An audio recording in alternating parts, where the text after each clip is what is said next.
and Scott Herzl, I think, writing the other sections. So we will be working through that during the council meeting next week. Any questions from the GAP before I get into Sablefish gear switching? I just want to note that Shems is not here, so Right. we'll have to lean on others like Jeff and others to take notes. I am recording the webinar as well, and I can make transcripts out of that information as well. Okay. Thank you, Brett. Jeff Lackey, go ahead. So I don't know if I'm jumping the gun, but in general, today is the purpose of today's meeting to inform, basically to have reports and present information so we can think ahead of time. Like we're not like getting into deep into the issues or writing statements or stuff right now. We're just kind of making the workload once we get to council lighter. Is that kind of the sort of the gist of today? Is that a fair representation? Thanks, Jeff. Yeah, that is exactly what I was going to say next. So yeah. Before we get there though, Brett, did you want to mention something about the National Recreational Policy? Yes. Our GAP agenda for the council meeting itself in California has an agenda item on the first day regarding the National Fisheries Service saltwater recreational policy. I wanted to tackle that today, but the leads on that were not available to attend. So I just want to point you to the briefing book and the groundfish memo for that information to kind of get prepared, because we'll have to finalize that statement on day one.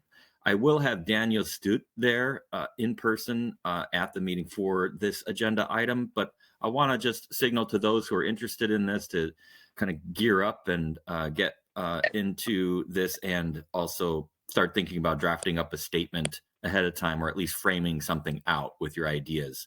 And then when we hear the message and the presentation from Daniel, we can kind of have that discussion soon after and kind of start thinking about what you might want to say in a statement. But we're going to have to finalize that statement by 4 p.m. on day one, November 2nd. So I just wanted to put that out there. Thank you, Brett. Louis. Yeah, thank you, Brett. I have been back at all the meetings regarding the forming of this policy, and I will try to dig back into my notes in the back of my brain on this. And of course, I'm going to be reading. So I'm going to look at that and focus on it for you all. Thank you. Wonderful. Thank you, Louis. I remember you had traveled back there, back to DC for that. So appreciate you looking into that some more and working with Merritt to come up with a statement. Okay, so let's go ahead and get into Sablefish gear switching. Welcome, everybody. I see we have 45 participants. Susan, can I stop for a second? You all. What's that? I guess want to call for the question on the GAP Administrative Matters number 3. Do we approve of the agenda today? Is there anything we want to add to it before we go forward?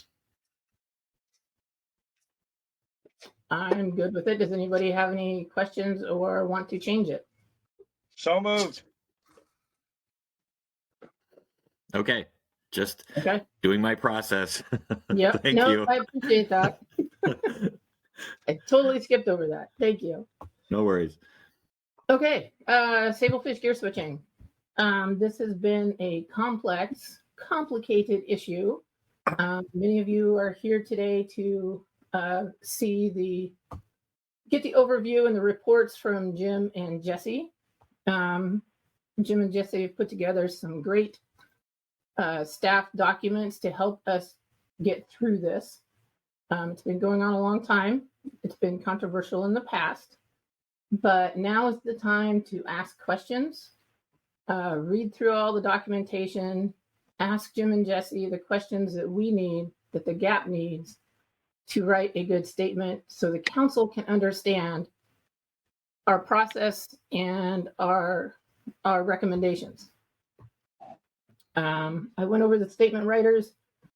Today, after Jim and Jesse go through the presentations, I will look to GAP members for questions first. But since this is such a big issue, I do want to include members of the public if they have clarifying questions so that we can all better understand what's happening here. But I will look to the GAP first and then to the public. So please raise your hands and we will get to you in order we can. We do have a public comment period directly after Sablefish gear switching. So if you want to make comments about gear switching to the GAP, please save your comments for that period. But if you have questions, feel free to raise your hand so we can all get some clarity on these issues.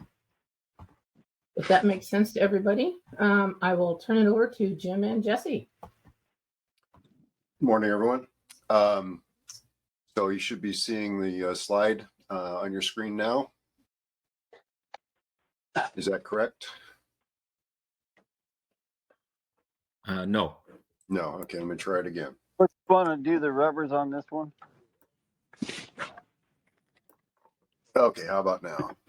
It's coming up. Okay, Okay. Yep, we see it. Okay, great. So Jesse and I are here today to kind of give you an overview of the alternatives and presentation, where we are in the process.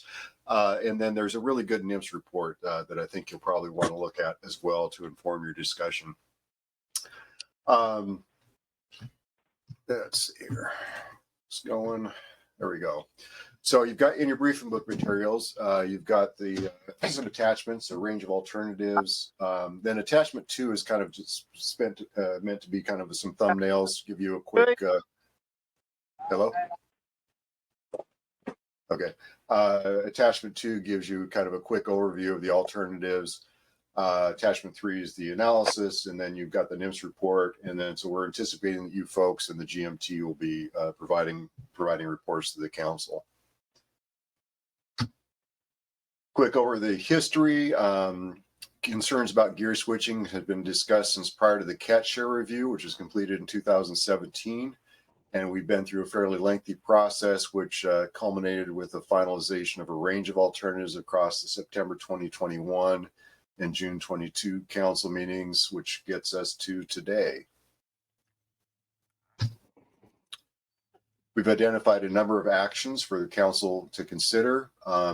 First, they added a new alternative 2 at the June meeting, providing some general guidance on that. So we're going to be asking the council to make sure that we interpreted their guidance correctly on alternative 2.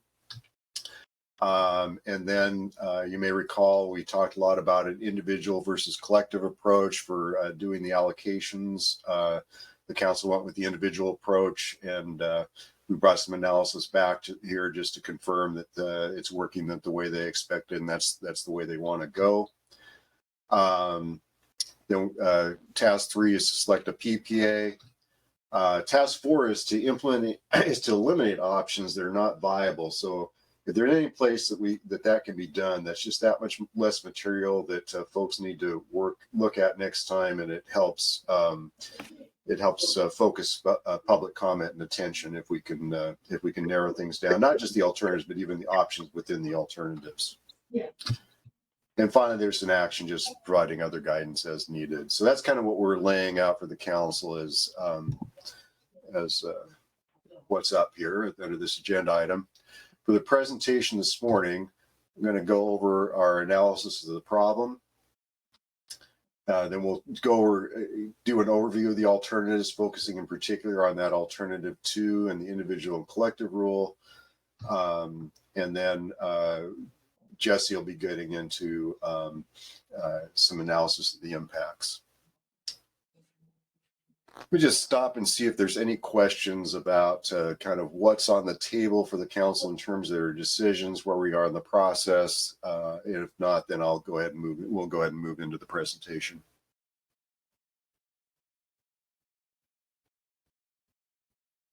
Okay. So, analysis of the problem. So let's talk about trawl attainment history first. Trawl attainment is difficult to evaluate for the period before the program started because many of the species weren't specified. There was not a trawl allocation specified for them. Two analyses were done in connection with the last cat share review. One of those looked at 8 species back through 1995 and found a downward trend in attainment for 2 of them that carried into the IFQ period, Dover sole and lingcod. The other looked at a number of other species and species groups starting in the 2 years just prior to the program, so starting in 2009, and found a particularly strong downward trend in attainment for Dover sole and thorny heads. During the IFQ program, the more fully attained species have been Pacific whiting, petrale, sablefish north, widow, and yellowtail. But most species have been, the attainment for most species have been well under 50%. The dominant species of concern with respect to the under attainment has been Dover sole. Relative to the 90s and 2000s, Dover sole attainments declined from about 80% down to 20%. In large part due to ACL increases. Harvest has also declined, but to a much lesser degree. So it used to be in those periods of the 90s and 2000s, kind of around 20 million or so. And it's been down more recently to in the 15 million pound range.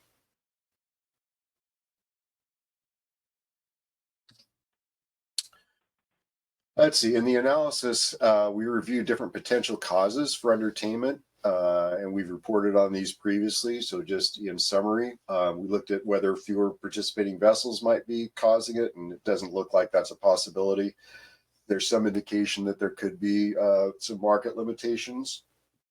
Infrastructure, in terms of the capacity of the existing infrastructure, doesn't look like it's a problem. Program design we evaluated, and we thought, well, there's some possibility that quota share control limits could be inhibiting investments. And then, of course, we looked at the limited sablefish availability, in part due to gear switching, and found that that's a possible constraint as well.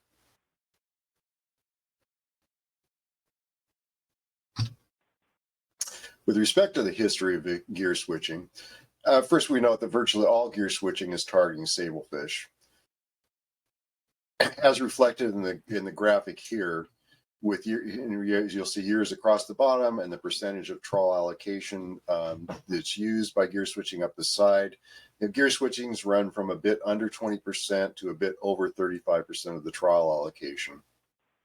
Also note that from 2013 to 2019, there was somewhat of an upward trend, but that's been disrupted in the last couple of years. For 2011 to 2021, the total number of vessels and permits gear switching was the same, 42, and the average number participating in each year was basically the same as well at 14.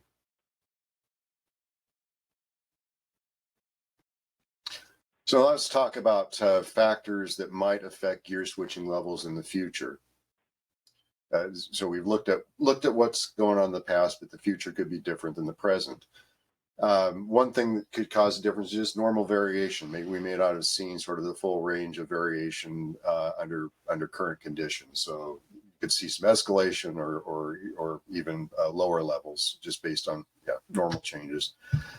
Second, with biomass and management measures changes, sablefish quota pound availability and the need for quota pound may change. Then future fluctuations in ex-vessel prices, quota pound prices, and fishing costs may change the gear switching levels. Included in these fluctuations may be the relative attractiveness of opportunities in other fisheries in which gear switchers participate. Then we want to note that as consolidation occurs in the trawl fishery, there are an increasing number of unused trawl permits that could be available for gear switching and for new entry. Something else we looked at as a possible trend indicator was gear switcher acquisition of quota share over time. We didn't really see any acquisition trends there that might indicate an ongoing investment trend.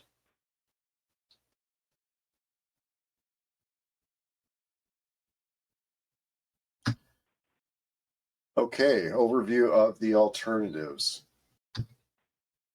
So we have the no action alternatives, and the 4 action alternatives have been under discussion, with the newest alternative 2 being the one that developed based on the general guidance that was provided at the June council meeting.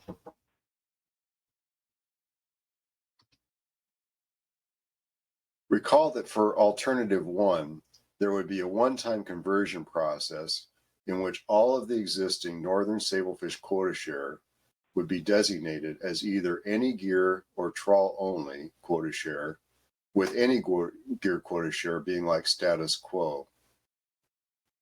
Then each year, the annually issued northern sablefish quota pounds would be issued as trawl only in any gear quota pound and given to the corresponding quota share owners.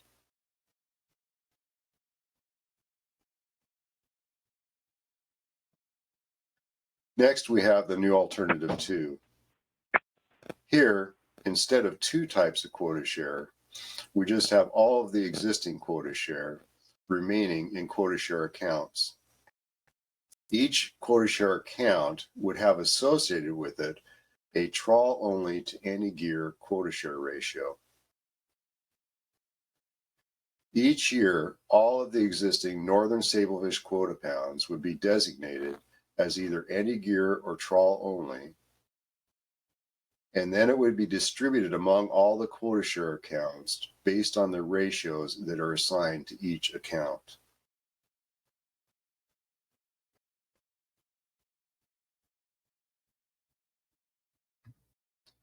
Now let's look at how those quota share account ratios would be established at the time of implementation. First, the ratio for accounts owned by gear switching participants would generally be 100% any gear quota share. Second, the ratio for accounts owned by non-gear switching participants would generally be what we called a standard ratio.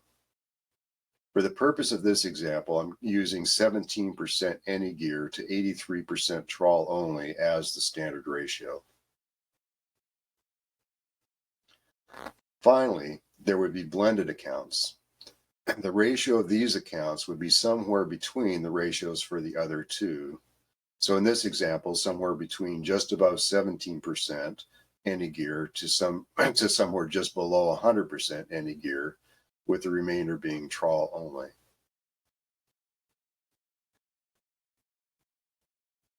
These blended accounts include accounts owned by both gear switching and non-gear switching participants, and accounts owned by gear switching participants that have more quota share than they owned on the control date. The standard ratios would be set such that no more than 29% of the quota pound issued would be issued as any gear, with the actual percentage varying depending on the quota pound split option that's chosen by the council, so it could be somewhat lower than that. Quota share accounts are not transferable over time, so they would expire. As the gear switching participant and blended accounts expire, or as quota share is moved out of them, the standard ratio would be adjusted to meet the council policy for the amount of any gear quota pounds that is to be used.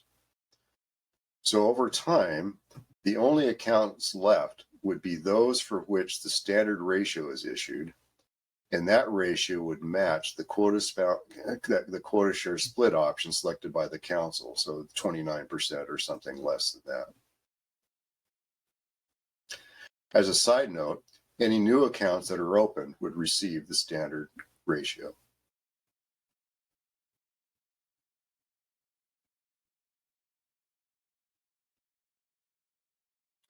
As we worked from alternative 1 to develop alternative 2, we assumed that it was not the council's desire to have attrition in the alternative 2, that the gear switching opportunity was to remain stable as it would under alternative 1. For that reason, we included those ongoing adjustments to the standard ratio that I just described in order to ensure that the quota pound split identified was achievable. Additionally, based on provisions included in other alternatives, we included for council consideration an option defining when a quota share account's connection to the gear switching history would expire, and that specifically being with the addition of a new owner. And the purpose of that then is to ensure that the accounts cannot just kind of continue indefinitely by kind of swapping owners in and out. And an option was included for replacement of accounts that expire for reasons not related to ownership changes. For example, a name change that doesn't change the underlying ownership group, but does cause the quota share account to expire. This option would allow accounts to be replaced as long as new owners are not added. And just as a side note here, there is a correction needed to the current language in the alternative so that the option would have its desired effect. And there's a phrase, is identical, that's at the end of that option that needs to be deleted.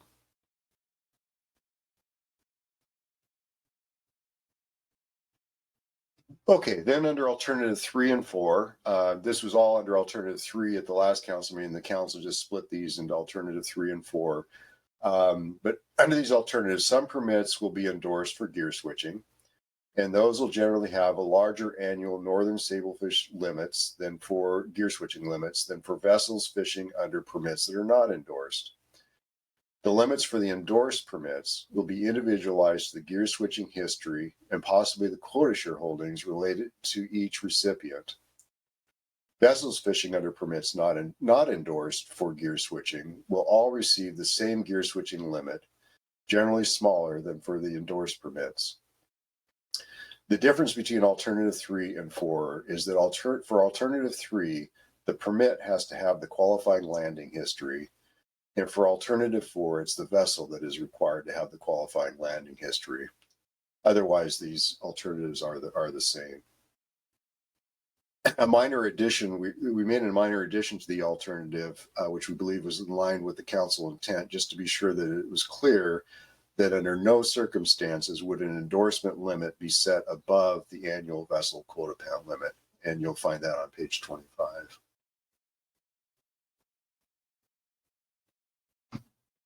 And as I mentioned, we told the council we'd come back to talk more about the individual versus collective issue. At the June meeting, we provided a number of examples of group ownership situations that created complexities in applying qualifying criteria. And we talked about these extensively with you folks. After reviewing these, the council decided to use what we call the individual approach for these situations, but asked for an analysis to confirm that it would perform as expected. As a reminder, under the individual approach, in situations where you have ownership groups, each individual's qualification would be evaluated, and then the allocation rules applied to their share of interest in the group's quota. Under the collective approach for a group, if one individual in the group qualifies, then the entire ownership group would be considered to qualify, and all of its quota share would be so treated. In terms of the difference, the degree of difference between these approaches, under alternative 1 and 2, choosing the collective approach over the individual approach. So if the council were to switch to collective now, it would affect between 3 and 7 quota share owners. And there would be somewhere between a fraction of a percent and something around 2 plus or minus percent more any gear quota share issued that would be spread among those 3 to 7 owners, or any gear quota pounds, depending on which alternative we're talking about. Under alternatives 3 and 4, it would give one permit owner a higher limit. So that would be the effect now if the council decided to go back and do the collective approach instead.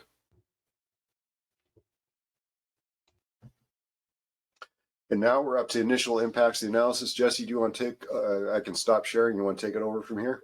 Yeah, that sounds great. I guess I'll pause while I'm getting set up if anybody has questions for Jim.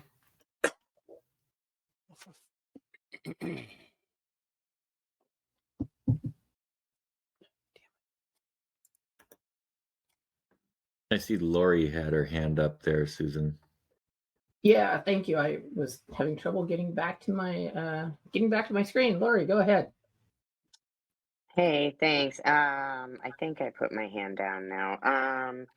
Yeah, I just had a question, Jim. Let me go back. I think you had said, or the information suggested gear switching, the amount of gear switching over the last 10 or so years has been 20 to 35%.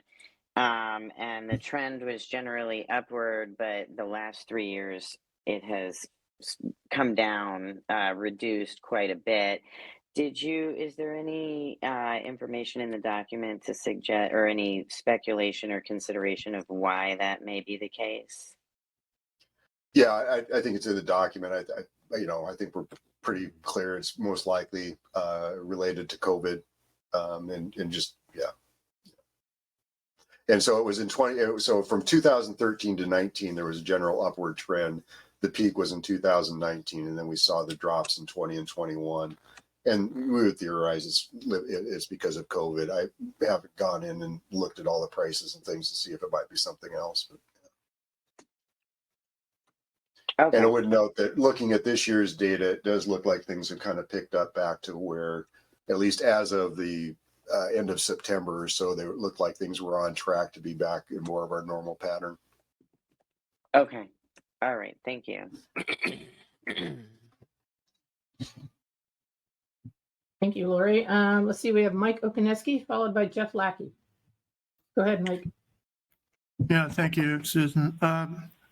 Jim, I'm wondering if you did any, I guess, analysis of, looking at Alaska quotas and quotas on the West Coast, which have both been increasing, Alaska probably a lot more dramatically, to see if there's any correlation in participation on the gear switching side.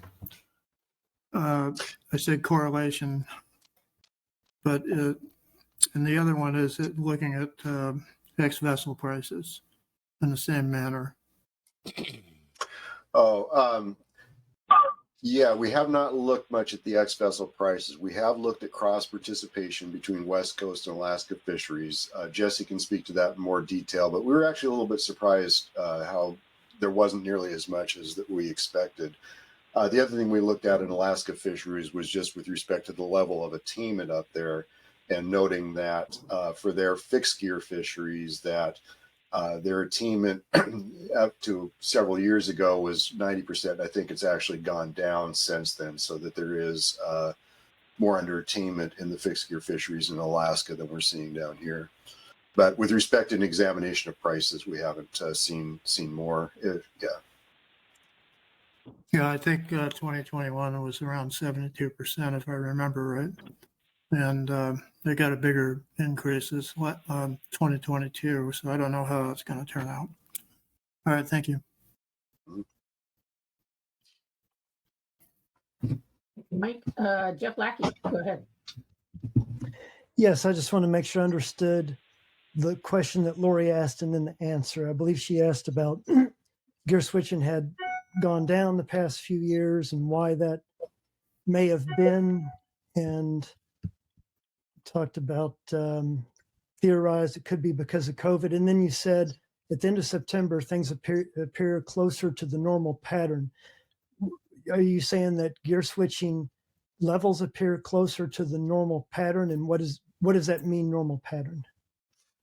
Yeah, just looking, I looked at the data coming into the IQ program as of the end of September, in both in terms of level of attainment of the trawl allocation and sort of the typical pattern for gear switching, where most of the gear switch, or not most of it, but there's a pulse at the end of the year in the amount of gear switching, and sort of taking those patterns into account at that point, things look more like, yeah, we're going to kind of come back to the level of gear switching in the higher level that we saw, in years previous to 220. And it looked like we might be on track to more fully attain sablefish. What we didn't touch on here is that I think the sablefish attainment was low in more recent years as well. And so everything kind of looks more towards full sablefish attainment and more towards a higher level of gear switching than we saw in 2020 and 21. Now, you'll still have to see if that manifests or not. But that was what the trend pattern looked like. Thank you. And I'll check it again here. I haven't looked at it for a month. So. Okay. And as far as Alaska goes, just to clarify, their attainment percentage was down, but their allocations exploded. I don't know if it was near double or it was, almost 20 million more pounds in allocation. Their allocation during COVID didn't go down because of COVID. It actually nominally went up in the neighborhood of 10 million pounds. So COVID didn't cause them to catch less fixed gear sable. Their catch exploded. Is that what you've seen? I was, with respect to COVID, I was talking about the West Coast. I have not looked carefully at the data for the most recent years for Alaska. I do understand that what you said with respect to the ACLs going up and everything that sounds correct.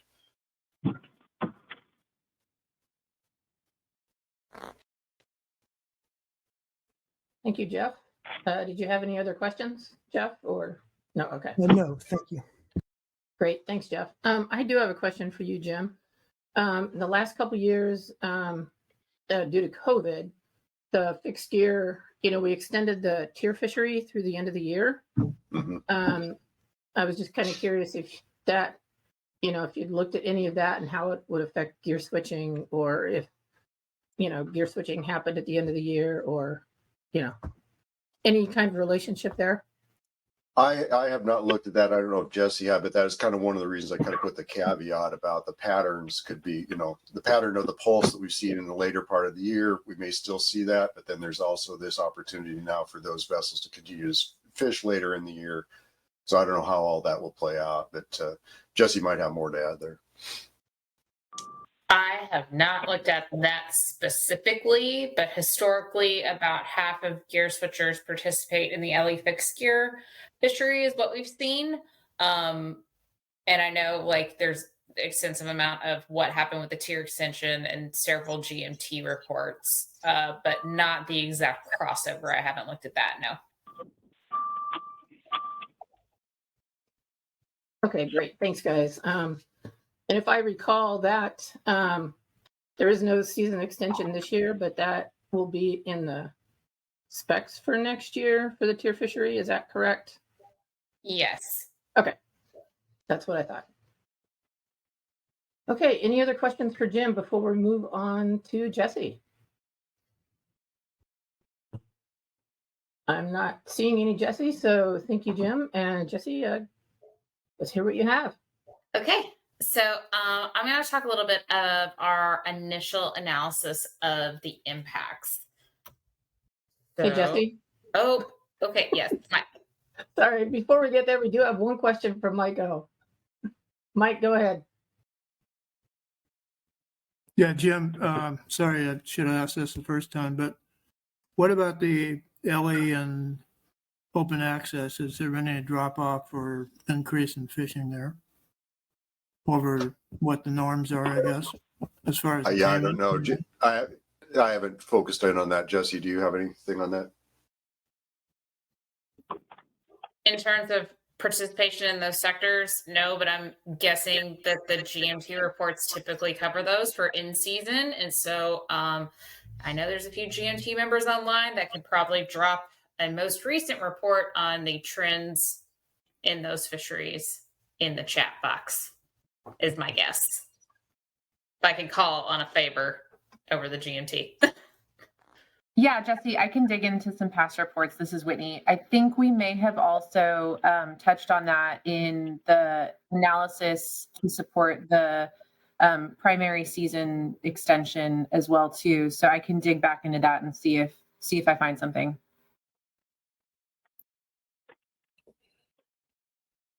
Hey, Susan, this is Bob. Oh, hey, Bob. Okay, great. So, Bob, go ahead.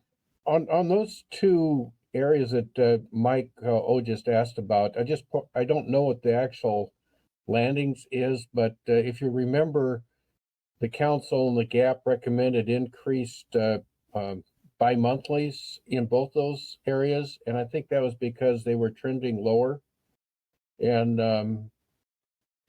also recommending keeping those increased numbers going into 2023 because of I think there's a 28% increase in the tax on sablefish. So my sense is that they were trending lower in 2022 in both the open access and limited entry trip limit, for what that's worth. Great, thank you, Bob. Mike, did that answer your question? Yeah, it did. Thank you. Okay. Now moving on to Jesse. Go for it. Okay, so initial analysis of impacts. So for the impact analysis, we're going to think about this in two different kind of lenses. So first we have what we are terming the performance of the action alternatives. And this is related to how the action alternatives function. So, what are the regulatory changes and the mechanisms? What are the number of qualifiers, or what's the actual gear switching levels and opportunity provided by each of those analyses, or excuse me, action alternatives. And just for kind of a metaphor here, if we were talking about a car, this would be things like, how fast does it go? What type of engine does it have? So like the different kind of specifications around the action alternatives. And then the second section we're going to cover is overall fishery impacts. And this is going to be what you're going to find in section 4 of the analysis. So this is kind of that broader discussion of impacts on how the action alternatives compare to no action in terms of effects on the fishery. And so in our car example, this would be for like looking at what are the environmental impacts of that car. And so today we're going to focus on two particular sections of chapter 4, and that's going to be looking at trawl attainment and ex-vessel revenue, and then quota pound prices and quota pound sellers. So first up, performance of the action alternatives. So as we walk through how the action alternatives would function, we're going to use table 5 and attachment 3 as our guide. And I have the page numbers up here for reference in that like purple blue box. So this is just a snapshot of that table. It's not really here to be used, just as more of a reference point. And you'll see that each of the slide's headings are going to correspond to a row or group of rows. Whoever's the 360 number, yeah, thank you. Each of the slide's headings will correspond to a row or group of rows noted by the bold heading. So for example, the next set of slides I'm going to talk about is related to this 29% maximum set of rows, and we'll go through all these questions. And while we're not going to hit every box today in this table, it'll still provide you with a really good resource on how to follow along with this presentation, and is a really good snapshot of a lot of the data elements in our analysis.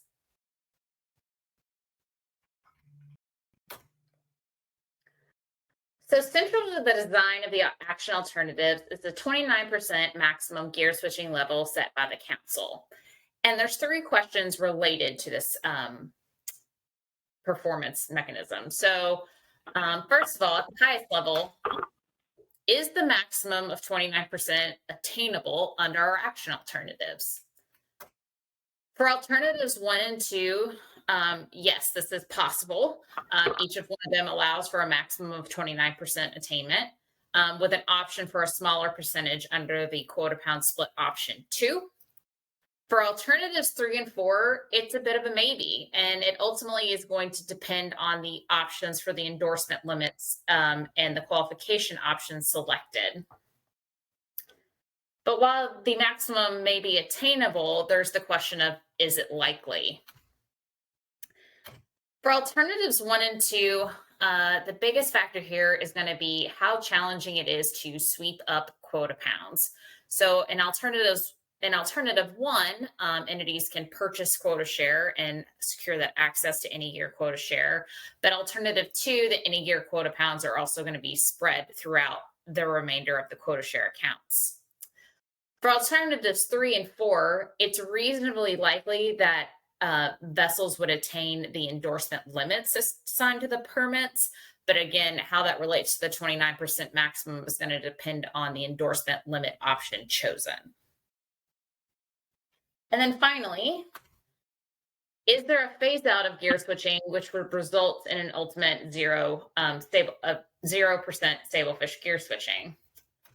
For alternatives 1 and 2, there is no phase out, but for alternatives 3 and 4, there is an option for the endorsements to expire upon change in ownership.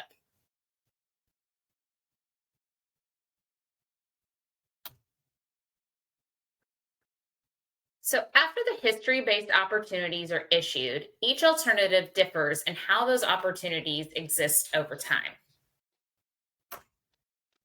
So I have our alternatives up here in these different squares, and you'll notice that I'm going to discuss alternatives 3 and 4 together because all the components are the same in terms of how it would function. It's just a matter of the qualifier differing between a permit under alternative 3 and vessels under alternative 4. So for alternative 1, the history-based opportunity does not expire over time. The quota share designation would remain as any gear and trawl only. For alternative 2, there is expiration over time. So as Jim described in our interpretation of alternative 2, as those gear switching participant quota share accounts expire, that standard ratio is going to change so that eventually all accounts would have that same standard ratio. For alternatives 3 and 4, there is an option, like I mentioned on the previous slide, where there would be an ultimate phase out of gear switching as the endorsements would expire over time with change in ownership.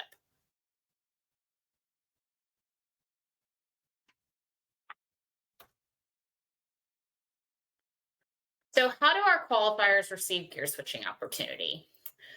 So for alternatives 1 and 2, it all starts with our current group of quota share owners. And the criteria, I'm going to talk about these in 1 and 2 and 3 and 4 because the elements are either the same or very similar in these kind of two groups. So like I said, we'll start with our current quota share owners. And then to qualify, they must have also owned quota share on the control date and have been a part of an ownership of a vessel that gear switched between 2011 and the control date. So if an entity met all of this criteria, they would qualify for that gear switching based opportunity. So this would be any gear quota share or quota pounds. For alternatives 3 and 4, there are 2 distinct periods for evaluation. Qualification option 1 under both alternatives would give the endorsement to the current, so at the time of implementation, permit or vessel owner. However, under option 2 and 3, the level of investment in the gear switching fishery is increased as the qualifier had to have owned the permit in alternative 3 or vessel in alternative 4 and Sablefish North quota share as of and since the control date. So our group of qualifiers would be this overlapping area. And then bringing in option 3 brings in the added need of needing to own a gear switching vessel under alternative 3 or a trawl limited entry permit under alternative 4, resulting in, again, that kind of the middle of our Venn diagram here of qualifiers.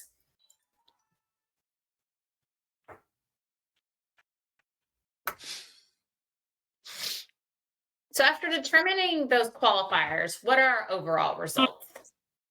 And so here we have our 4 alternatives, and you have the number of qualifiers in the top row, and then a little bit different than what's in table 5 in the attachment, but this would be the maximum amount of allocation, so quota pounds, that would be allocated to gear switching qualifiers.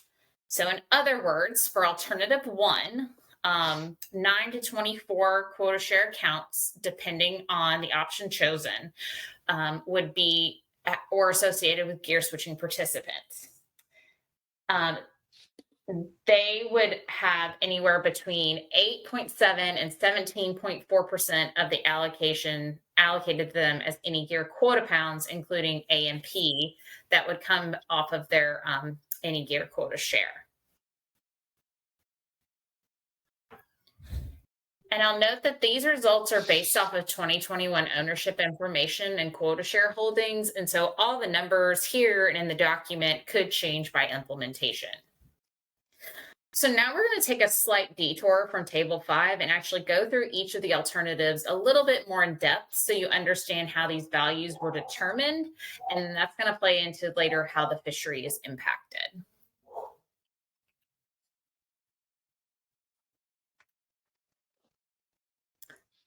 So starting off with alternative 1, gear-specific quota share. I'm going to bring up this table here that would kind of help us walk through the results of alternative 1 in our analysis. So here you see our participant category in the first column with our gear switching and non-gear switching participants. And then in the top columns, you see gear switching participation options 1 and 2. Beneath that, you can see the quota share, the quota pounds, and the quota share counts that are associated with those options and participant category.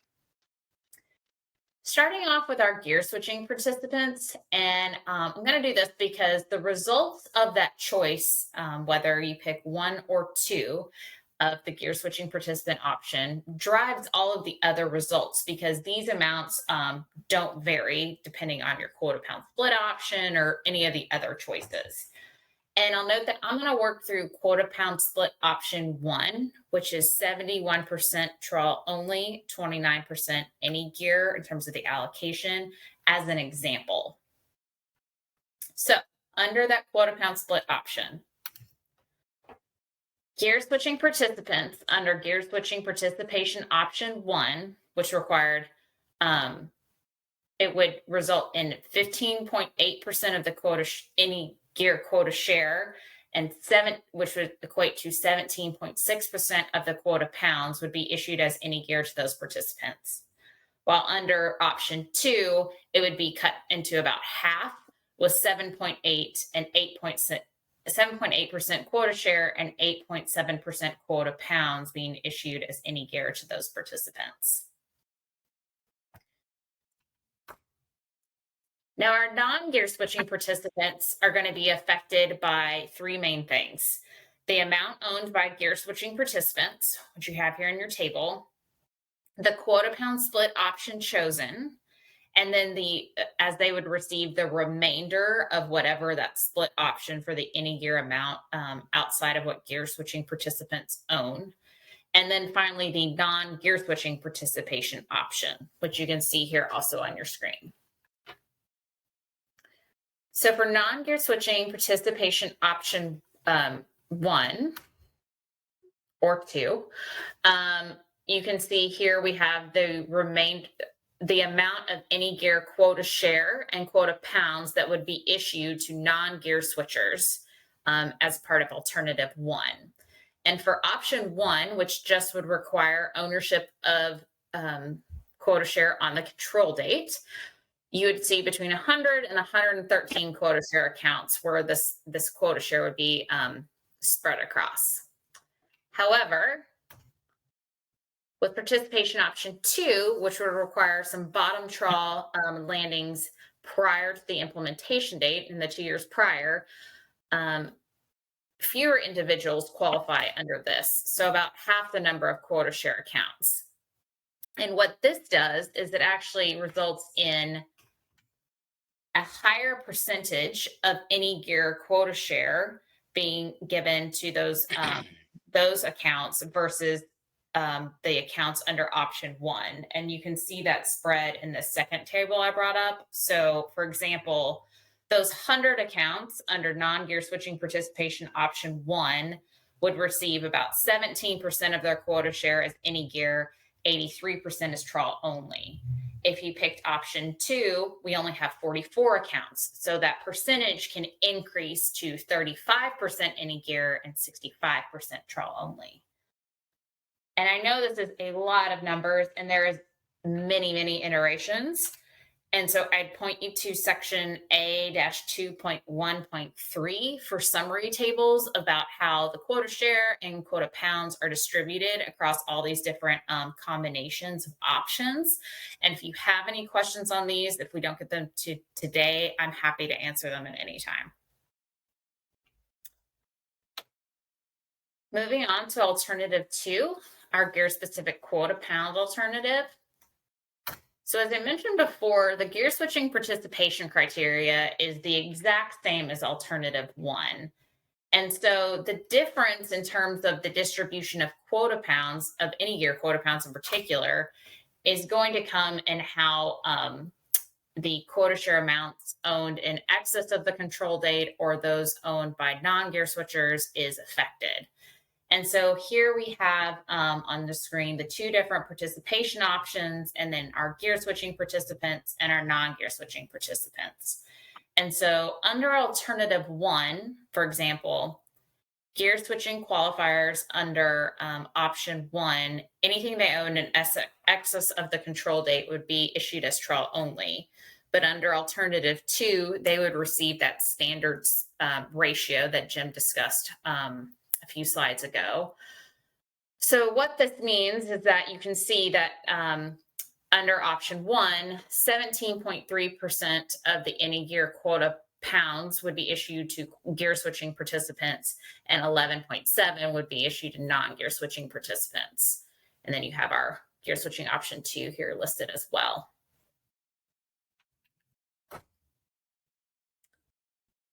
And so just a few statistics on those types of quota share accounts that Jim described. So most quota share accounts would receive that standard ratio. So of the 129 accounts in 2021, between 105 and 120 would receive all standard ratio for their quota share amounts. For those associated with gear switching participants, nearly half of those accounts would receive all any gear, and the other half would be blended. Again, this is because of that post-control date quota share purchase or a mix of gear switching and non-gear switching participant owners. Again, lots of tables, lots of numbers.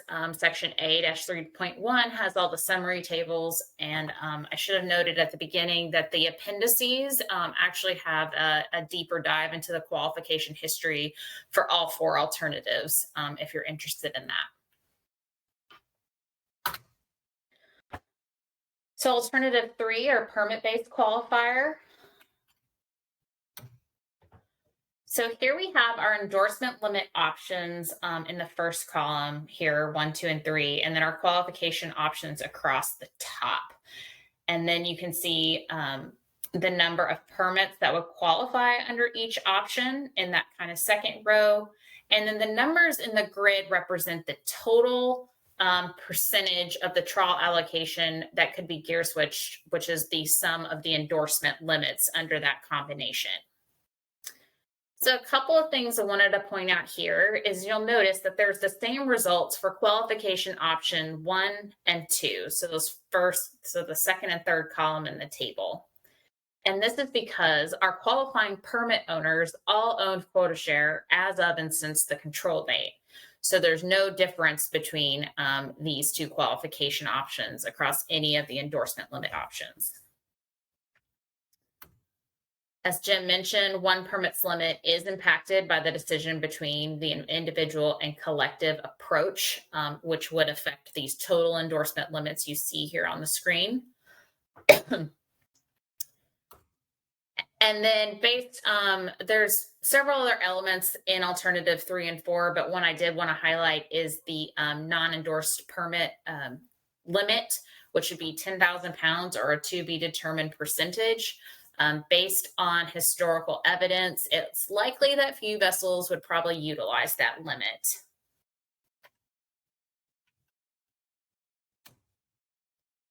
So alternative 4, our vessel-based alternative. Again, we're going to see similar patterns to alternative 3 here. And here we have the exact same table. Again, we have 3 endorsement limits, 3 qualification options going across the top. But wanted to point out a few things. So comparing the total endorsement limit in that second column, so qualification option 1, you'll notice that the total here is higher than on the previous screen. First row, first qualification option, my bad. And this is because we had vessels utilizing multiple permits to gear switch between 2011 and the control date. But the biggest difference to point out between 3 and 4 is related to when we start bringing in quota share ownership. So qualification options 2 and 3, and then endorsement limit option 3, looking at the totals. So of our 11 vessels that would qualify under alternative 4, only 4 of the 11 vessel owners would actually qualify and have owned quota share as of and since the control date. And so you can see that big difference going down from qualification option 1 to 2, and then moving from, endorsement limit options 1 and 2 down to 3. Again, 1 permit's limit would be affected by the individual versus collective approach, which would affect the totals here. And similarly, likely few vessels to utilize that limit for non-endorsed permits.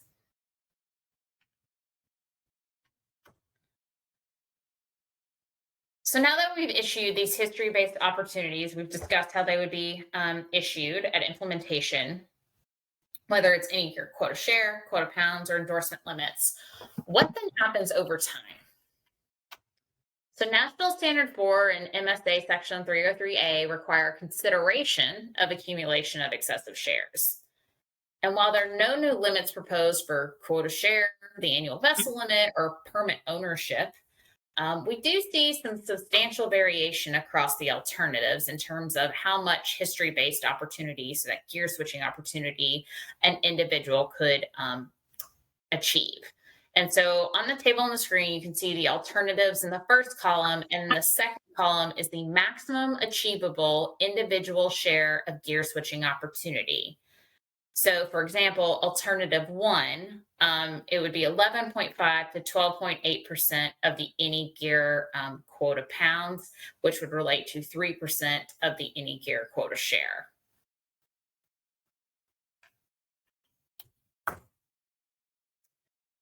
Two more slides and then I'll take some questions if there are any. So changing climate conditions and desire for more flexibility. And so there might be times in the future where the council finds it advantageous to further restrict or even allow more gear switching. And there's 2 kind of lenses we can look at this as. For fishing operations and how they can scale their flexibility, there's the opportunity to scale their gear switching opportunity to their optimum level. This could be acquiring any gear quota share or quota pounds under alternatives 1 and 2, or how permit endorsements are used under alternatives 3 and 4. For the council and fishery managers, there could be the ability to increase or decrease that maximum gear switching level associated with an alternative. So for alternative 1, you could provide more quota pounds for one quota share type and less for the other type. Alternative 2 could simply change the standard ratio, and alternatives 3 and 4 would look at changing the endorsement limits themselves.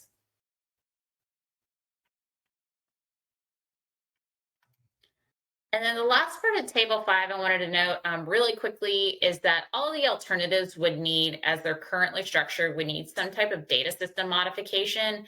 And I believe that after our report, Maggie is going to speak to NIMS report 1, which discusses the initial assessment of modifications and cost.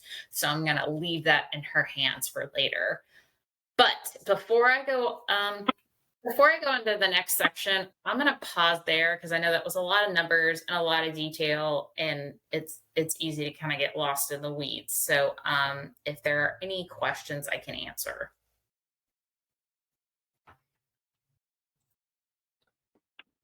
Thank you, Jesse. I appreciate the pause because, yeah, you're right. That was a lot of numbers and a lot of data to dig into. So looks like we have Maggie Summer. Maggie, go ahead. Thank you, Susan. Thank you, Jesse. Actually, I have two questions, both just asking for a little bit more explanation, one on slide 31 and one on slide 32. So on slide 31, you explained the maximum achievable individual share of gear switching opportunity for alternative 1. Could you do the same for the next two rows, please? In particular, I wasn't picking up on how that would work for alternatives 3 and 4. Yeah, definitely. Sorry about I'm trying to find that balance, right, of how to read the table versus going through all the numbers. So for alternative 2, so the 0.8 to 0.9% would be one, dependent on the quota pound split option, just with alternative 2. That's why there's that range. But this would be once every quota share account is issued that standard ratio, that would be the percent of the 29% that would be could be held if somebody owned the 3% quota share. That would be the amount of any gear quota pounds that they would have. For 3 and 4, this really comes back to the fact that we have no permit ownership limits in the trawl IFQ program. So, or for the shoreside IFQ program. So if one were to own and or lease out every endorsed permit that there is available, assuming that you would not exceed a annual vessel limit, you could have an individual share of 100% of the gear switching opportunity if you were to collect all, let's say, 4 permits, if that was all that was issued. Does that make sense? It does. Thank you very much. And one quick follow-up there under alternative 2, the 0.8 to 0.9% represents what would reflects, I guess, what the quota share account gear specific ratios would be, but then one could acquire more any gear quota pounds through leasing within a year. Is that right? Jim, I'm going to phone a friend here because now I've got myself, I think, a little confused if I explain that initially. That's exactly right. This slide is talking about sort of the long-term opportunity, not the annual issuance of quota pounds. Got it. Thank you. Yeah. And I think you had another one, Maggie, right? I do. Thanks. If I may, just go to slide 32. And my question here, could you explain, I also wasn't following the first sub-bullet under the second main bullet here. This is Jim's brainchild, so I'm going to let him explain it. Yeah. So there's just, in terms of how you could do it, under alternative 1, so we have folks with any gear quota share, 20, and an amount that results in 29% of the quota share being issued. So one way, the first way that's listed of the 2 listed here would be just to, if you wanted to increase the amount of gear switching allowed, would be to increase the amount of quota pounds that you give to folks with any gear and reduce the amount of quota pounds you give to the folks with trawl only. So that would be effectively sort of a reallocation of the quota pounds, because suddenly, you wouldn't be getting the same amount of quota pounds that you did before under status quo. So you'd be getting a fewer total number of quota pounds. So the second approach would be to say, okay, well, we really, in this alternative, we really didn't want to change the total amount of northern sablefish quota pounds that any person gets. So the other approach to to increasing the gear switching opportunity, then instead of changing the amount of quota pounds that go to each of the categories, would be to start issuing some any gear quota pounds to holders of trawl only quota shares. And so that would be, the other way to do it. Again, in both cases I described here in this example, the objective was to increase the amount of any gear quota pounds that are in the fishery in a particular year. Thank you for the explanation, and thank you, Chair. I appreciate you indulging a non-GAP member with questions. Of course. Anybody else have questions before we move on?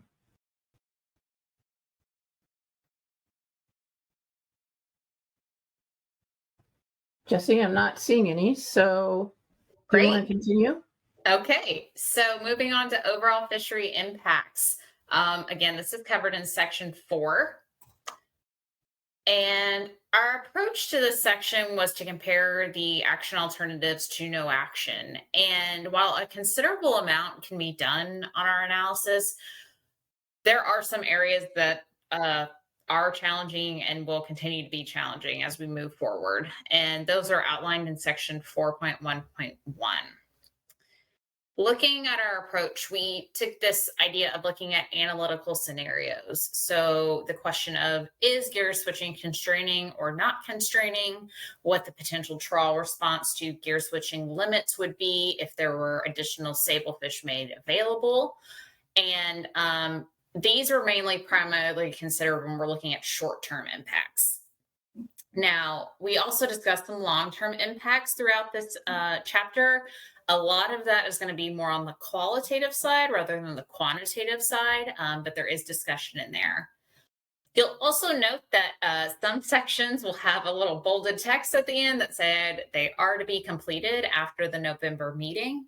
However, did want to point out that, we do believe that this analysis is sufficient for the council to take a PPA at this meeting, but we would be filling in some other pieces after the November meeting.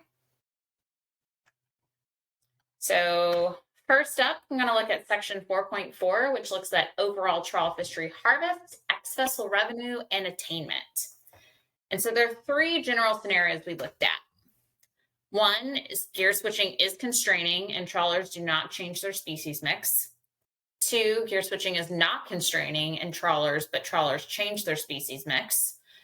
And then 3, gear switching is not constraining and trawlers do not change their species mix. So under the first scenario, we would expect to see a positive net change in ex-vessel revenue and attainment for the sector, with trawlers making more revenue and increasing overall attainment. So the table here on your screen is a kind of summary table from section 4.4, and it shows the ranges of hypothetical ex-vessel revenue change and non-whiting trawl attainment changes. And this is percentage points of the trawl allocation under 3 ACLs and a range of gear switching limitations. So you have just kind of how to read this. So looking at 2019, so that middle white row, this is explaining that you could see between 1.5 and 8.9 million in ex-vessel revenue if hypothetically gear switching had been reduced to 0 to 29%. And then the corresponding non-whiting attainment percentage points would be 1.3 to 7.6% if those levels of gear switching, and there's a full-blown table with various levels of gear switching limits in there, if that were instead used by trawlers. Under the second scenario, gear switching is not constraining and trawlers do change their species mix. We would expect that trawlers could increase their sablefish proportion within their catch, increasing the overall revenue per metric ton in those competing trawl strategies. And then finally, there's the scenario of gear switching is not constraining and trawlers do not change their species mix. And therefore, we may see gear switching, that limitation would potentially lead to a net loss in the fishery. But we're going to talk a little bit about how trawlers may or may not use that in the next slide. Okay. So quota pound sellers and quota pound prices. This is section 4.6. Overall, it seems unlikely that under any of the alternatives, there would end up being a substantial surplus of sablefish quota pound left unused. So we'd expect folks could still sell their sablefish quota pounds if they so desired. But the question is, at what price? With respect to any gear quota pound issued under alternatives 1 and 2, we would expect prices to increase relative to status quo. This means that the impacts to quota pound sellers would depend on the proportion of their quota pounds that they usually sell to gear switchers. If they get enough any gear quota pounds to cover their usual sales, they could be better off. If less than that, they might be better or worse off depending on how much each quota pound type they get and what happens to the trawl-only quota pound prices. So now let's walk through the impacts on trawl-only or status quo sablefish quota pounds when looking at alternatives 3 and 4. In general, for these quota pounds, we would expect price decreases, and the degree of those decreases would depend mostly on trawl profits on their sablefish quota pounds when taking into account only their sablefish quota pound profits, though profits for the complex as a whole will also have an influence. One thing to keep in mind as we work through this is that on average, on a per pound basis, trawl and fixed gear vessels appear to have similar profitability, with some trawl vessels having higher average profits per pound than fixed gear vessels, and some fixed gear vessels generating higher values than trawl vessels. If trawlers are generating a profit on their sablefish alone without taking into account the other species, then we would expect them to maximize the proportion of sablefish in their catch. And because of comparable profitability, we would not expect the sablefish quota pound prices to decline substantially. If trawlers generate a loss from any sablefish they catch, probably due to high quota pound prices, then they are profiting from the complex as a whole, and we would expect them to maximize their harvest of the complex while trying to avoid sablefish. Under this situation, the sablefish quota pound price drop might also be modest unless market limits are preventing them from harvesting more of the complex. In that case, we would expect the trawl-only or status quo quota pound prices to drop to the point that catching sablefish becomes more profitable for trawlers and all of the sablefish quota pounds is purchased for use. This could result in a more substantial sablefish quota pound price drop, and it could take a few years for the market to work this out so that there would be surplus sablefish quota pounds observed on the market during the adjustment period. So again, a reminder of the council action at this meeting, kind of the overarching one, is to adopt the PPA and provide other guidance as needed. And I am happy to take any questions, or if it's on quota pound stuff, you can ask Jim. Thank you, Jesse. Very good. I see Bob Alverson raised his hand when you were on slide 36. So Bob, let's go to you, and then followed by Lori. Yeah, I think it's the next slide, Susan, 37 or 38 that I had the question on. Yeah. So, Jesse, you're looking on the third bullet there. It says trawl only, quota alt 1 and 2, price decreases. Decreased depends mostly on trawl profitability.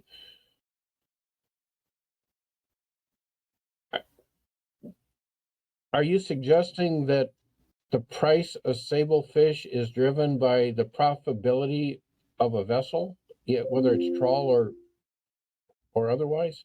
What I don't understand what's driving a decrease. What you're assuming there? Yeah, I'll go ahead and step in here.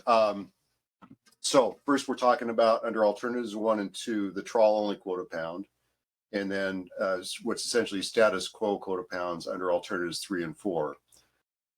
In general, if we didn't go over all of this in this slide, but in general, in the analysis, we're looking at the likelihood that there's going to be some price decreases.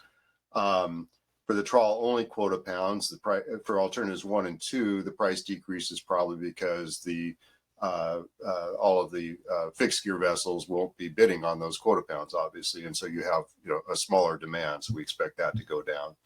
But similarly, under alternative 3 and 4, they won't be bidding because they can't use them because there'll be a constraint imposed by the endorsement limits. So we're looking at a reduction in demand, and so we're thinking that there would be some price decreases as a result. Then the question is, well, how far do the prices fall? And we're saying that depends on, mostly on the trawl profitability. And we can kind of track this through the logic through by looking at their profitability with sablefish quota pounds. I understand that trawlers don't necessarily track it that way specifically in doing their own operations yet. I think this is how it works out on average economically. So then the subsequent bullets then explain what that dependency is. In other words, first it makes the point just in general, as we think about the degree to which the prices might drop, we keep in mind that the trawl and fixed gear vessels are roughly comparable in their profitability, with some vessels being more profitable and some trawlers being more profitable than fixed gears and vessels, and vice versa. If we're talking about profit, so if the vessels are generally making a profit off their sablefish, just taking into account the sablefish, so when you look at their average cost of fishing and look at the cost of the quota pounds and look at the prices that trawlers get for sablefish, and they're turning a profit on each pound, then what they're going to do is they're going to get as much of the complex out of the water, and while they're doing that, they're going to get as much of the sablefish out of the water as they can too, because they're going to be turning a profit on that sablefish. And in that case, then there would be a modest, because of the rough comparability between trawl and fixed gear vessels, we think the price decline would be relatively modest. If they're making a loss on sablefish quota pounds, because maybe the quota pound price is very high, then they're going to try to get as much of the complex out of the water, and they're going to minimize their sablefish quota pounds, and they're going to avoid the sablefish because they're not making a profit because they're having to pay so much for the quota pound price.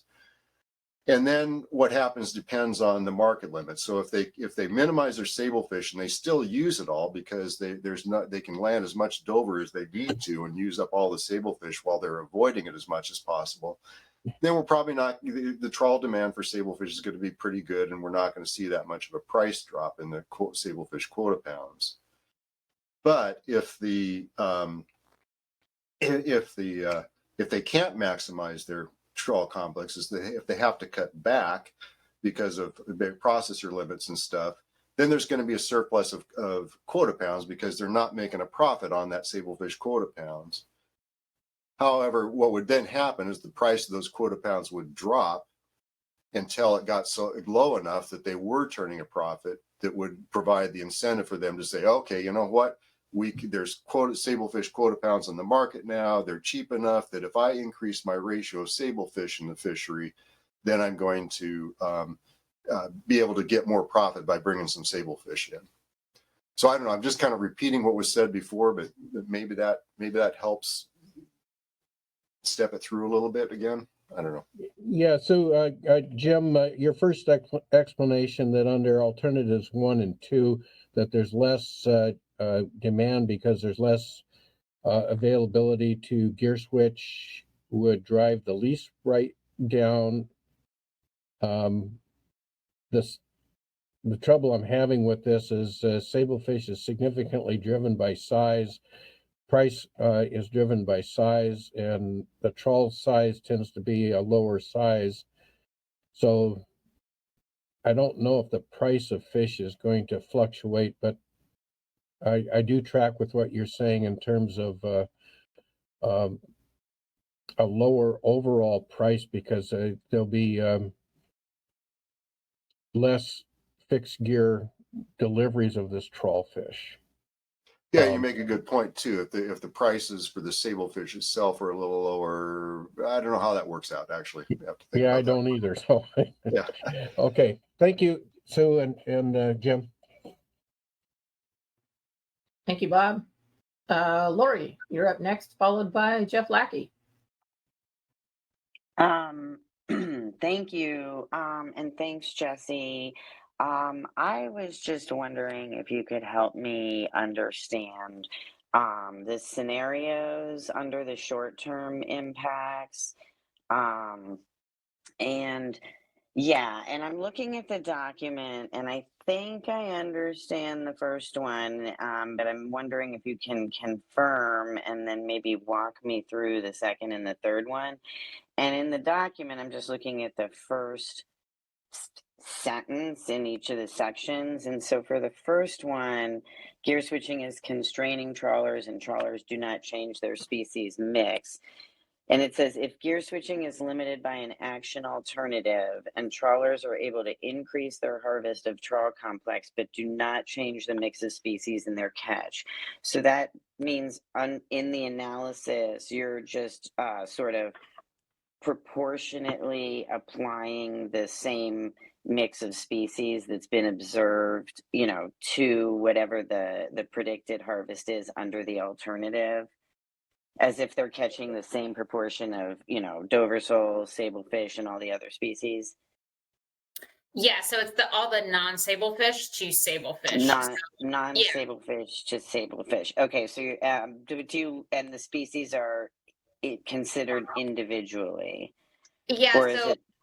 I looked at those 4 competing trawl strategies that we kind of looked at as like, you know, if it's likely based on what we've seen, you know, like whiting boats would be able to probably, just in terms of what they make per pound of sablefish, could probably like buy the sablefish needed.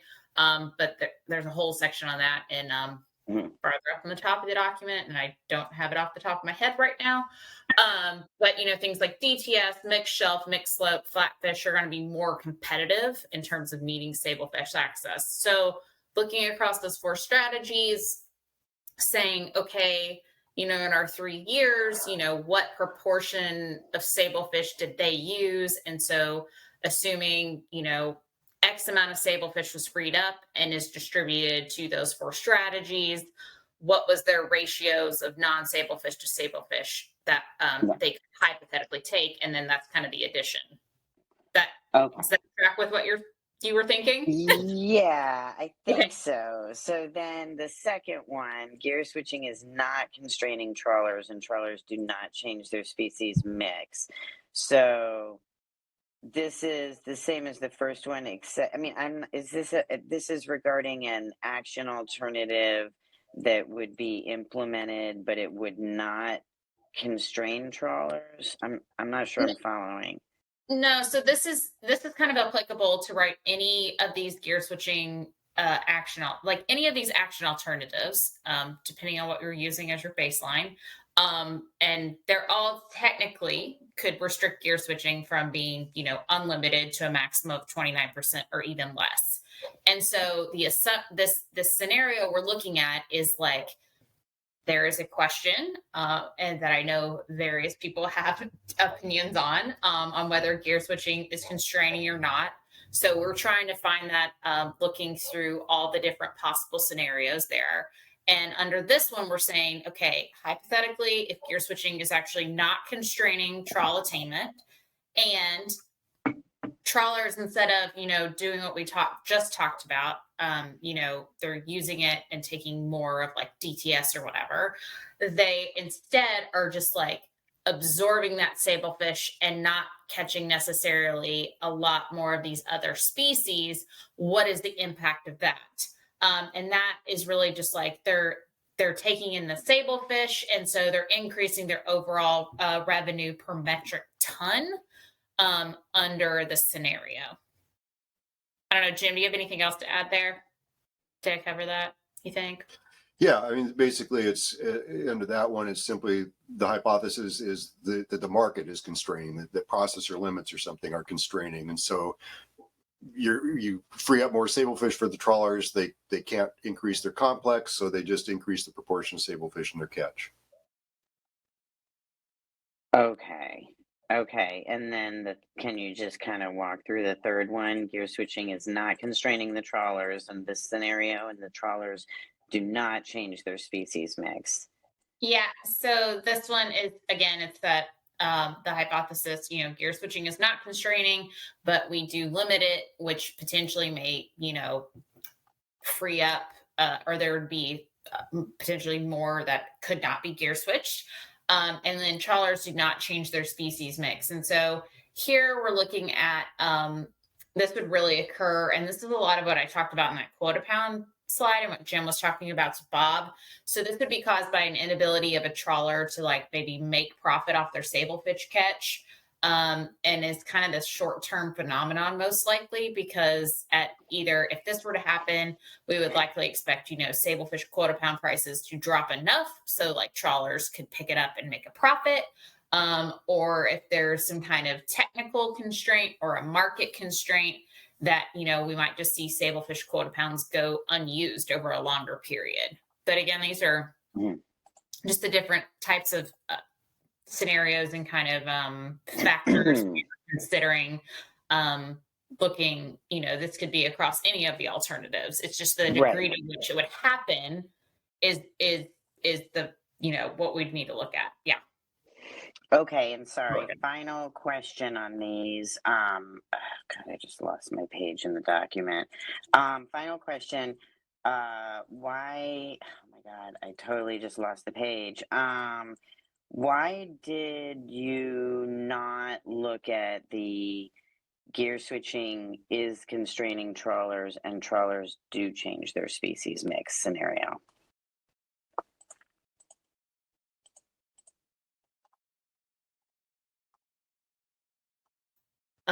Jim, do you Well, it would just be really, really highly speculative, I think. The first one is they do not change their species mix. It's just saying, hey, they keep on with their current practices, and they with that additional sablefish, they bring in more DTS complex or all the complexes that Jesse mentioned. If they do, if instead they were to change their mix, I mean, I don't know how to hypothesize what that mix change would be. I mean, I guess they could still. We've got more sablefish, but we're going to increase the amount of complex we bring in with it. Well, if they're going to do that, they would be doing that under status quo to maximize what they could bring in. So it doesn't make sense that they would increase the amount of complex. If they're being constrained, okay, they got more sablefish quota pounds. Would they decrease the amount of complex and increase their sablefish? Well, that wouldn't really make sense either. If the idea is that the market was constraining their landing of the complex, they'd want to increase their complexes. So it just any change would be speculative, and it really didn't seem to make sense or provide additional information that would be helpful. But we're definitely interested in more talk about it if there's other ideas about that. That was just how we thought through it. Okay. All right. I mean, I think all of these scenarios are speculative. So I appreciate the clarifications. Thank you. Great. Thank you, Lori. Let's see. We have 3 other questions from Jeff Lackey, followed by Mike Okaneski, followed by Travis Hunter. Go ahead, Jeff. Yes, I just wanted to first clarify my interpretation of kind of what you said and what the analysis says, and that is that the fixed gear in the trawl fishery impacts the quota pound price upwards, and that is a dominant variable and therefore a predictor of future quota pound prices. Say if there was trawl only quota, then it would be expected to have a lower quota pound price because it's the fixed gear element that's the dominant factor. Is that a fair characterization of what the analysis is saying? I wouldn't necessarily say it's the dominant factor. Well, it just depends what you mean by dominant. What I would say, the way I would phrase it, is simply the additional demand by having the fixed gear vessels in the market, in all likelihood, results in a higher price. Is it possible, given what we've seen in recent years, that there could be a few other variables that actually negate that or even turn it the other way? For example, QP prices have been going down for several years now. Maybe that's the ex-vessel price of the sable itself. Maybe it's a reflection of less demand from the trawl side as their catch is kind of floundered a little bit.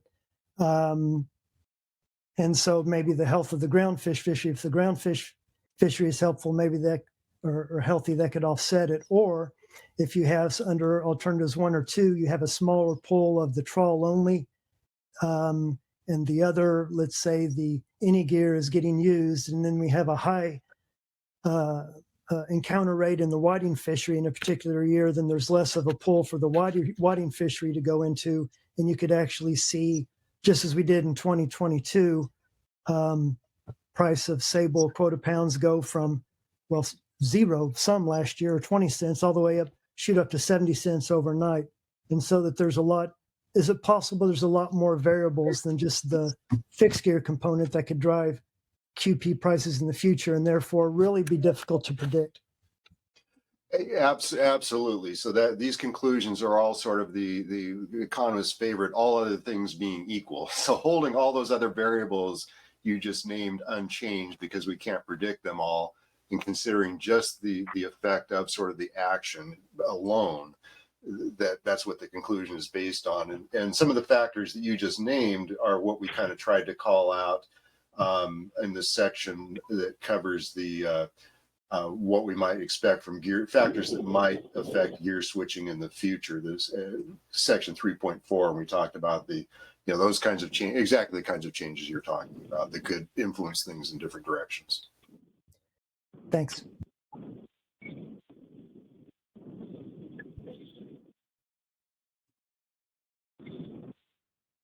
Whoops. Sorry. Mike.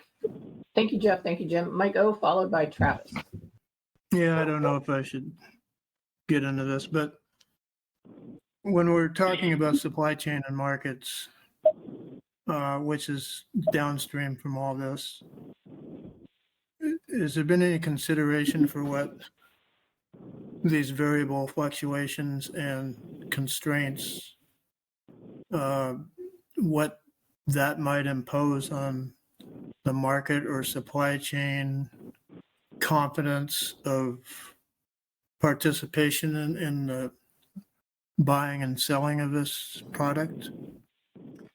Yeah, that's, one of the, part of the discussion, if I understand, is the effects of the uncertainty on investment, right? And on the one hand, I think the section on whether sablefish, whether gear switching is constraining or not, I can't remember if it's in that section or somewhere else, but we definitely cover the idea that it may not be constraining in the immediate term in terms of the sablefish, the trawlers going out and using that sablefish quota pounds right away. There could be market limits in place, but the reason those market limits are there could be because of the uncertainty discouraging investment in both processing capacity that has the type of efficiency that's necessary to compete, as well as investment in the development of markets. So that there's sort of two routes by which gear switching could be constraining. One is just sort of the immediate availability of quota pounds for the trawlers, and then the other is the uncertainty about future availability of quota pounds that would be available for use and delivery to processors who want to make those kinds of investments. If I may follow up, I think you got it that there's, I've been one person that's talked about the uncertainty for long-term investment for a long time. I've been talking about it, but this is something, I guess, a dimension I didn't really look at,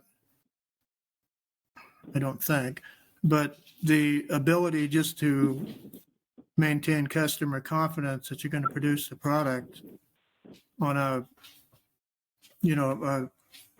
I mean, they order out sometimes a year in advance. They've got, the retailers have a plan. A lot of these retailers are consolidating. Albertsons just got bought out by Kroger, which is a huge deal.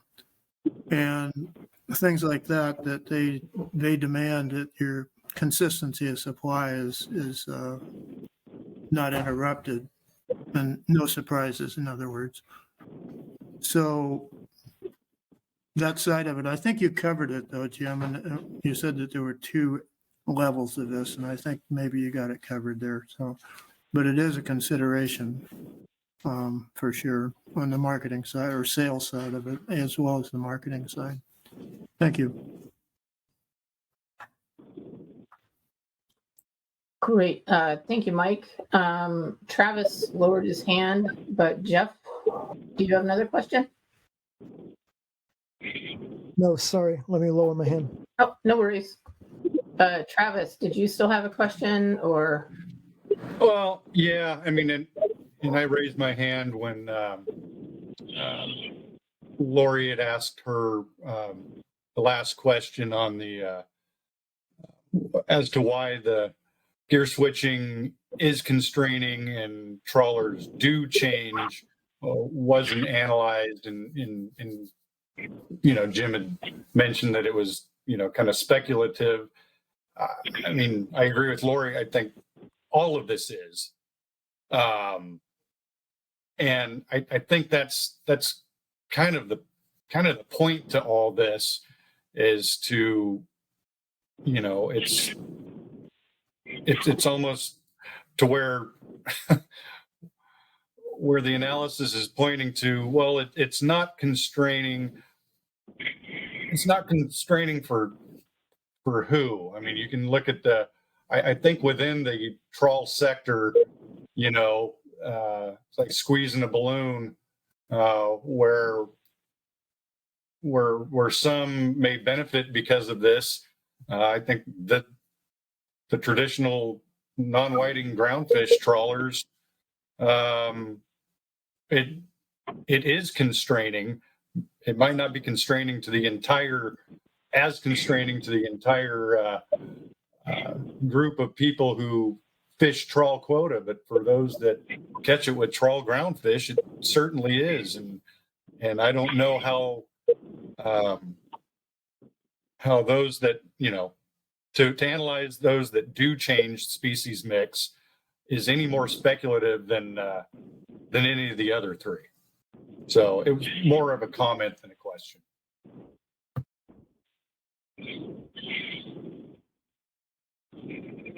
Okay. Thank you, Travis. Let's see. We have one other question. Jeff Lackey, go ahead. Yes. Would it be possible to make a table with the alternatives and sub options to show how each affects the capacity for attainment?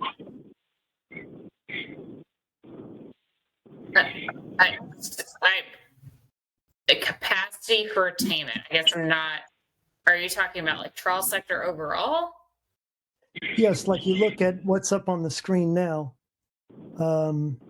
with the 2013, 19, and 21. I believe that's basically if you didn't have gear switching and you had the same ratios. Maybe that could be done with the different alternatives and sub options. What's the capacity for attainment? Assuming trawlers don't change their species mix for the different sub options of the alternatives. And I agree with Travis and Lori.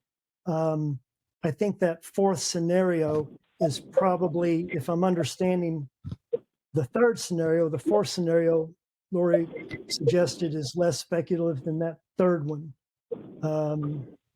if I'm understanding it correctly. So I will respond to the first ask. And honestly, this was a lot of work to even get to general levels.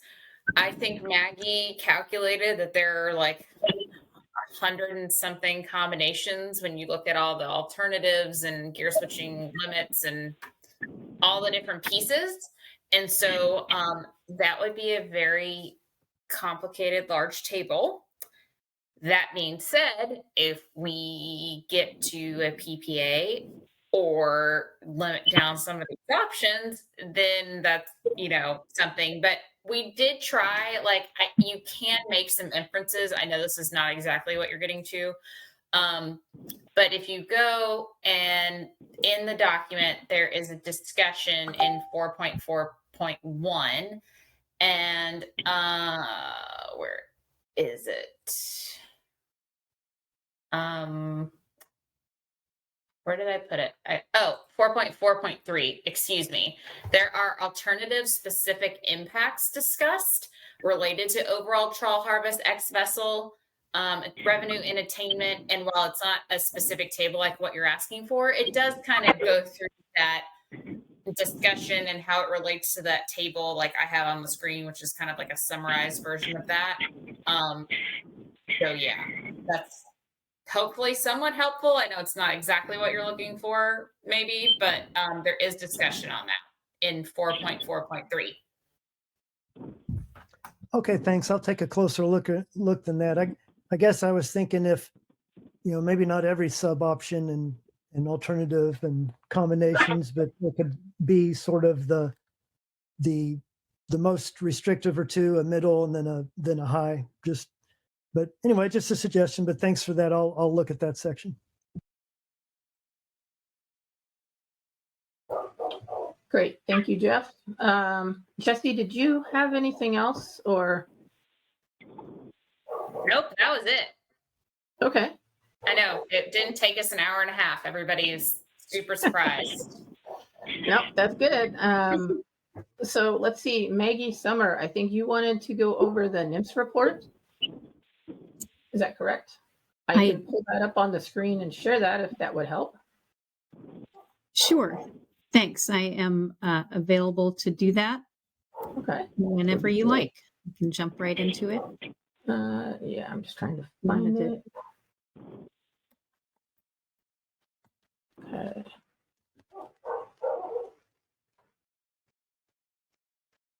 Okay, assume you guys can all see that now. I see it. Okay. Great. Yeah, so Maggie, if you want to go through this, that would be great. I know it was very helpful when you did that with the GMT. So I will turn it over to you and we'll get into it. Great. Thanks, Susan. Good morning, everyone. I am Maggie Summer, Catch Shares Lead in the Groundfish Branch with the National Marine Fisheries Service. NIMS staff from the Groundfish Branch, Permits and Monitoring Branch, and the Northwest Fisheries Science Center's Scientific Data Management Program, which is responsible for the IFQ database, reviewed the current alternatives, identified key tasks that we think will be necessary to implement the action alternatives, and developed the input contained in this report. The introduction to the report, the first two paragraphs, provide a reminder that we had previously provided some input to the SAMTAC committee that was working on this issue several years ago. Of course, the alternatives have evolved since then, and our understanding of them has as well. So we focused on the current alternatives as revised and adopted by the Council in June of this year. Section 1 of the report addresses timing.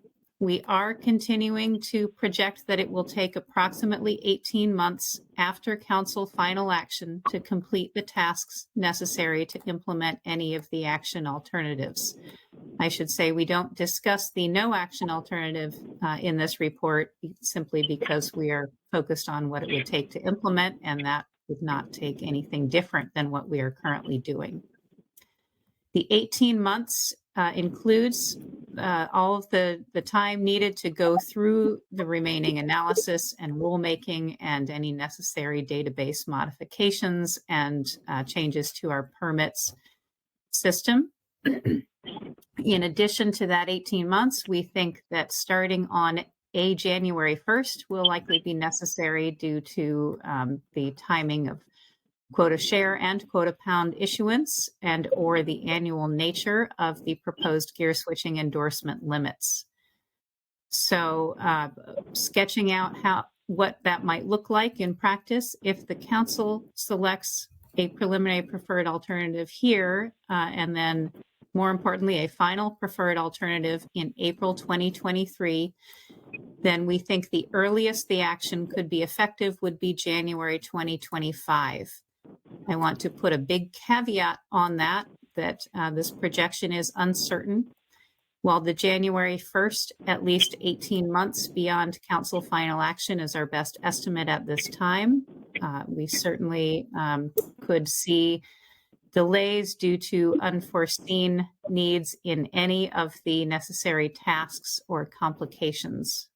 Therefore, and that could extend the timeline. Section 2 on the next page provides a really probably unnecessary discussion of the complexity, as we have just gone through. The alternatives under consideration are substantially complex. Of course, that varies in degree and nature across the alternatives and on the sub-options. And we do recognize that this complexity stems from a desire to achieve multiple diverse and sometimes competing objectives within the Council's purpose and need for this action, as well as the goals and objectives of the FMP and Amendment 20. We recognize that this complexity presents a challenge to everyone in understanding and evaluating the alternatives and their potential impacts. And we also point out that the complexity will impact workload and cost associated with implementing the alternatives. In general, those that are more complex and those that would require ongoing active tasks by NMFS, whether on an annual basis or a continuous basis throughout future years, will have a higher workload and cost burden compared to alternatives that are simpler or that require less or no ongoing administration once the initial implementation occurs. We also note that the more complex an alternative is, it's probably true that it would come with an increased risk of future new council and NMFS workload if there is something that the council wanted to come back to and adjust. If something was turned out to be not working as intended. Section 3 gets into cost. We remind everyone that NMFS tasks necessary to evaluate, implement, and administer these alternatives are subject to cost recovery, and gear switching action will increase the total incremental costs in the IFQ sector. This would result in a direct cost to industry when the annual cost recovery fee percentage is less than the 3% limit, 3% of ex-vessel value. As it has frequently been near or at the 3% limit, gear switching could increase the total incremental costs above that limit, and NMFS would need to cover any excess. We currently don't have that built into our budget, which could mean delays in implementation if we aren't able to secure sufficient funds, in the near term to implement a council decision on an action alternative. It could also, or alternatively, just present a workload conflict with us where we would need to prioritize which tasks, for example, the folks managing our IFQ database are working on. And then we note that, again, as I said above, I won't repeat it here, but complexity and recurrence aspects of the alternatives directly affect the level of cost we would anticipate. And we do encourage everyone to consider those as the review and weigh in on these alternatives. Section 4 discusses implementation tasks that NMFS anticipates would be necessary and some related considerations. We start out with, let me start out with, again, a caveat here that this is our best estimate at this time, but we do expect to discover new tasks, new challenges, or differences from the descriptions we provide here as we improve our understanding of how the alternatives would work and as we work through our own process to really detail out the steps that would be necessary to implement them. So we wanted to provide this caveat. These lists could evolve and change. Please don't hold us to anything specific here, but we do think that they are useful at this time in giving a general outline of what we think will be necessary. So table 1 presents the tasks that would be necessary for any action alternative. And in general, these are the tasks associated with the rulemaking steps to change the program regulations to reflect any council final action on this that was approved by the secretary. So these include things like drafting the regulatory language, coordinating review of that, ensuring that we are following all the steps necessary to comply with the other applicable laws, for example, Paperwork Reduction Act, et cetera, the proposed and final rulemaking steps in a compliance guide. Those would apply in general to any action alternative. Then getting into alternative 1, the gear-specific quota share, that would be a one-time conversion of all of the northern sablefish quota share to trawl only or any gear quota share. This would require steps of identifying and evaluating quota share owners against the selected criteria to determine participant type, to create new IFQ quota share categories, the gear-specific categories of trawl only and any gear. That would require changes to our IFQ database. Determining eligibility for each quota share account on how much of that quota share is eligible for conversion to any gear. Notification and appeal process, issuance of new quota share, and then step 9 here would be following implementation, tracking landings by gear type and debiting the appropriate type of quota pounds from each vessel account when they are used. At this point, we would intend to develop business rules to automatically use trawl only quota pounds first, whenever applicable, meaning whenever northern sablefish was landed with trawl gear, and assuming the vessel account has trawl only quota pounds in it, and then second to use any gear quota pounds if necessary. Underneath the table, we address a few of the particular aspects of this. Of course, it would require modifications to the IFQ database, and our scientific data management team estimates that alternative 1 would have a high total startup workload and cost. But we do note that one benefit of alternative 1 is that at this time, it appears to have few ongoing costs after initial development and implementation. Pardon me. At that point, it would just be, occurring as it is now, with normal monitoring and tracking of the use of quota pounds and accumulation limits for quota share and quota pounds. We note at the end of this a potential risk of delay with this alternative because since all new quota share allocations would need to be settled before quota pounds are issued at the start of a year, if there is a delay in that based on some outstanding appeals, this could potentially put the whole thing off a year. We are having some discussions. There are some potential workarounds to this, so I would say that a delay in that scenario is not certain, but I'll just flag that as an uncertainty and a potential issue related to this alternative. Alternative 2, which would leave quota share alone, but annually issue quota pounds as gear-specific trawl only or any gear quota pounds according to the ratio assigned to each quota share account that Jim and Jesse described. Several aspects of this alternative still need council clarification on intent.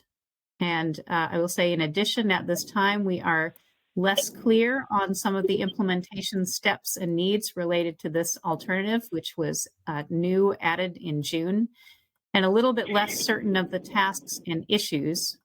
We are continuing to discuss this and will provide the council and, of course, the GAP and anyone else with any updated information and NIFS input as we develop it.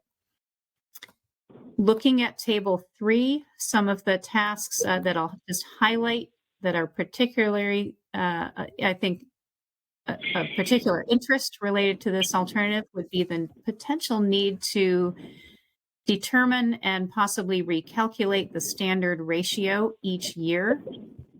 This would be determining the total quota pounds eligible as any gear based on the total, I guess, based on whether there has been a change in the number of quota share accounts that have either that are either gear switching participants and have 100% any gear ratio or have a blended ratio. So something other than the standard ratio.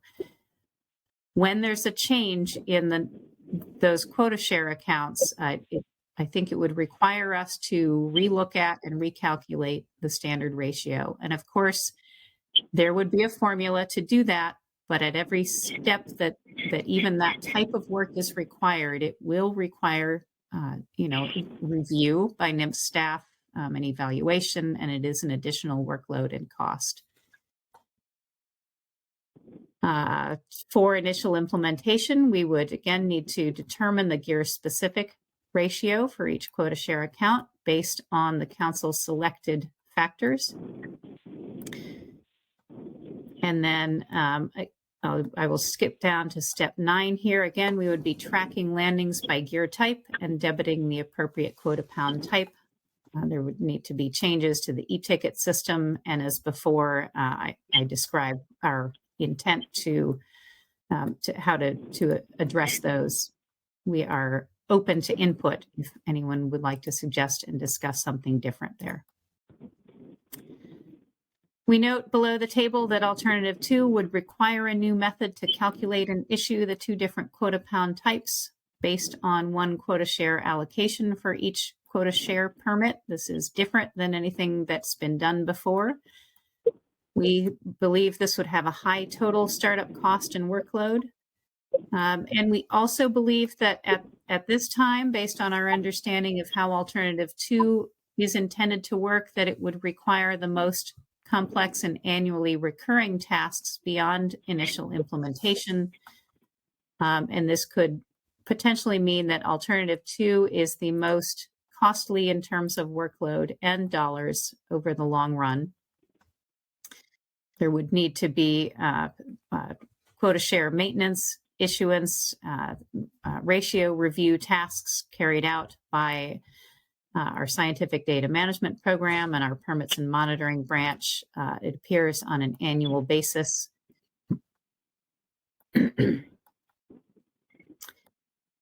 I will skip down to, I guess, just again, repeat our conclusion in the last paragraph on alternative 2 there. At this point, we believe it would have the highest implementation and administration burden. We treat alternatives 3 and 4 together since it appears that the implementation tasks would be identical. It is just the qualification criteria that differ between those alternatives. Of course, these are both issuing or creating a new gear switching endorsement that would be issued to a trawl limited entry permit. So we would need to determine which permits or which participants meet the endorsement criteria, and then assign those endorsements to a permit, calculate individual limits for each endorsed permit based on the council's selected criteria for gear switching limits, make the necessary changes in the data system, go through the notification and appeal steps, issue the endorsements. We would then get into some of the particular complexities of these alternatives. At step 8, we would need to develop a mechanism to associate all gear switched catch with a permit and with a vessel.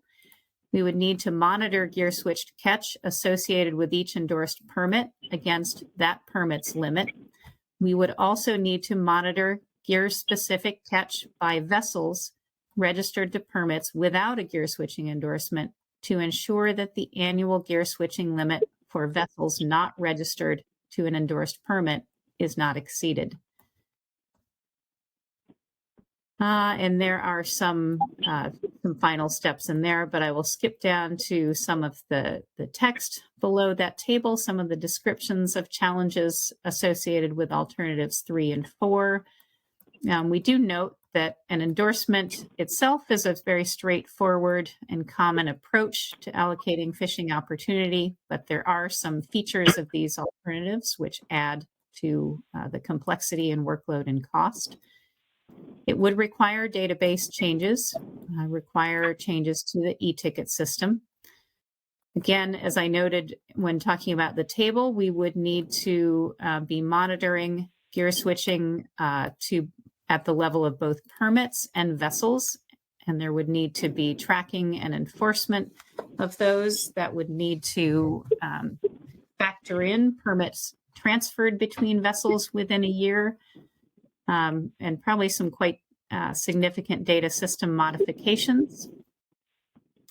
We haven't yet determined how much work would be needed on a continual basis after implementation. It might be that once the initial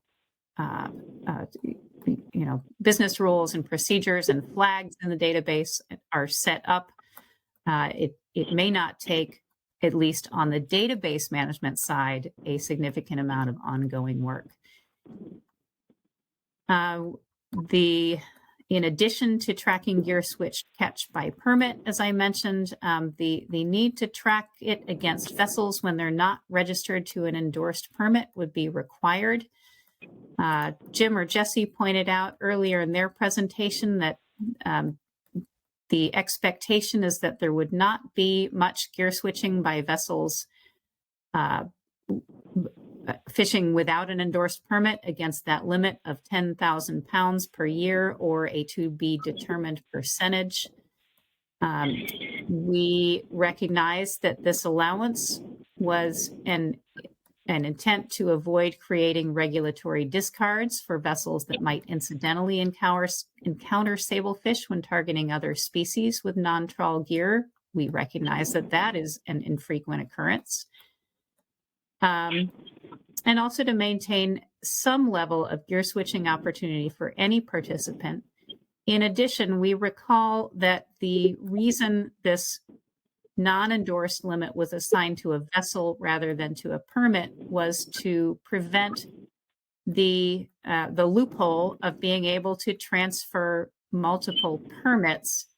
If the non-endorsed limit was associated with a permit, one could potentially transfer multiple of those non-endorsed permits on and off a vessel in a year that was set up with non-trawl gear and achieve potentially a significant amount of gear switching. In the end, we note that this does add some administrative complexity, this feature does, and potentially some challenge in cost, and really encourage further exploration of the need and benefits for this option. We also note that specifying individual gear switching limits unique to each endorsement, which we recognize is intended to reflect each qualifying participant's gear switching history, does add a moderate level of complexity and workload, and encourage consideration of the value of that. And then finally, we address the issue of potential expiration of gear switching endorsements, and just when that would occur. We point out that the most logical approach would be to retire endorsements when they meet expiration criteria, to retire them upon annual renewal of a permit, rather than trying to track it and do it in real time in season when that ownership change occurs. We think that it just makes sense to do it once a year, and that would be relatively low workload. We address gear switching overages, noting that this was a topic of discussion at the GMT meeting. As it stands, the current alternatives 3 and 4 recognize that it is difficult to predict exactly how much catch you're going to bring on board. So a vessel fishing under a gear switching endorsement might exceed its endorsed limit by some amount. Currently, the alternatives say that that amount can be brought in and landed and sold. The vessel can't gear switch anymore in that, pardon me, that endorsed permit can't be used to gear switch anymore in that year.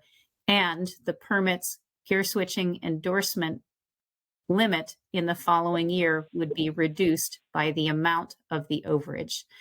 That was intended to be a disincentive to incur any overages. We note that this does add some level of complexity in having to adjust a permit's gear switching limit from year to year. Potentially, again, there would be some. It would not be difficult to figure out the amount of a reduction, but it would require staff time to review and accomplish that. And we encourage the council to consider whether that reduction in the following year is necessary and valuable as a disincentive to gear switch over your endorsement limit. Finally, under this, we make a minor note that alternatives 3 and 4 could indirectly restrict the opportunity to harvest stocks other than northern sablefish with non-trawl gear or gear switching, noting that a vessel that reaches its sablefish gear switching limit wouldn't be able to do any gear switching on subsequent trips, even if it's targeting non-sablefish species. Again, we know there is very little gear switching for non-sablefish species. This is a low-level concern at this time. Section 5 presents some other considerations that we felt worth bringing to the councils and advisory bodies and public's attention. We first note that in specifying a preliminary preferred alternative, the council really should get to a single specification of the alternative. In other words, making a selection between all of the sub-options as much as possible. That would allow focusing of further analysis and public review and input on, what would just be one well-defined alternative. We address the question of flexibility and stability, but really we note that to a great degree is in the eye of the beholder, and it probably means different things to different participant types and in different circumstances. But we think overall that this is a really important consideration. We recognize and have heard that before and are just pointing out some initial thoughts on it here and encouraging further consideration of that aspect.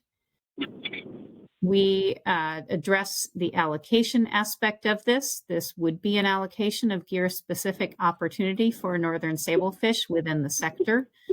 National Standard 4 requires fair and equitable allocation, and we encourage the council to discuss and articulate how the alternative selected as PPA meets that standard.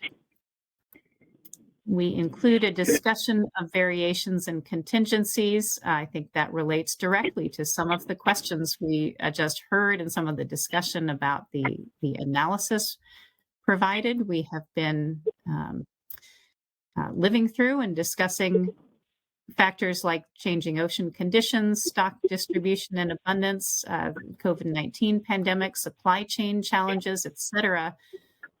And again, we know everyone is thinking about those things as you consider what the best action here is for the future of this fishery.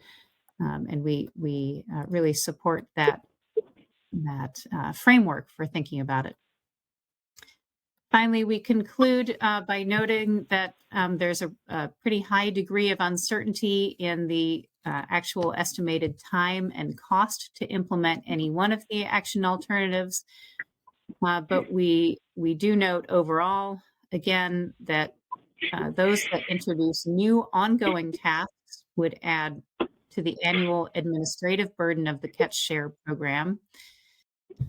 And regardless of whether or how it impacts the cost recovery fees relative to the annual 3% limit for the IFQ sector, New ongoing incremental tasks under any of the action alternatives would add time and complexity to the existing substantial agency workload required to maintain the quota share and permits data systems and could reduce capacity available for other work.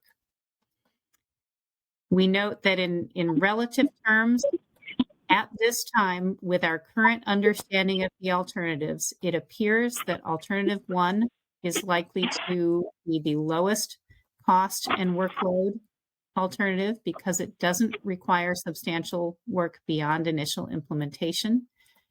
Alternative 2 appears to have the highest overall cost with more complex ongoing tasks, so the other end of the spectrum there, with alternatives 3 and 4 likely to be in the middle.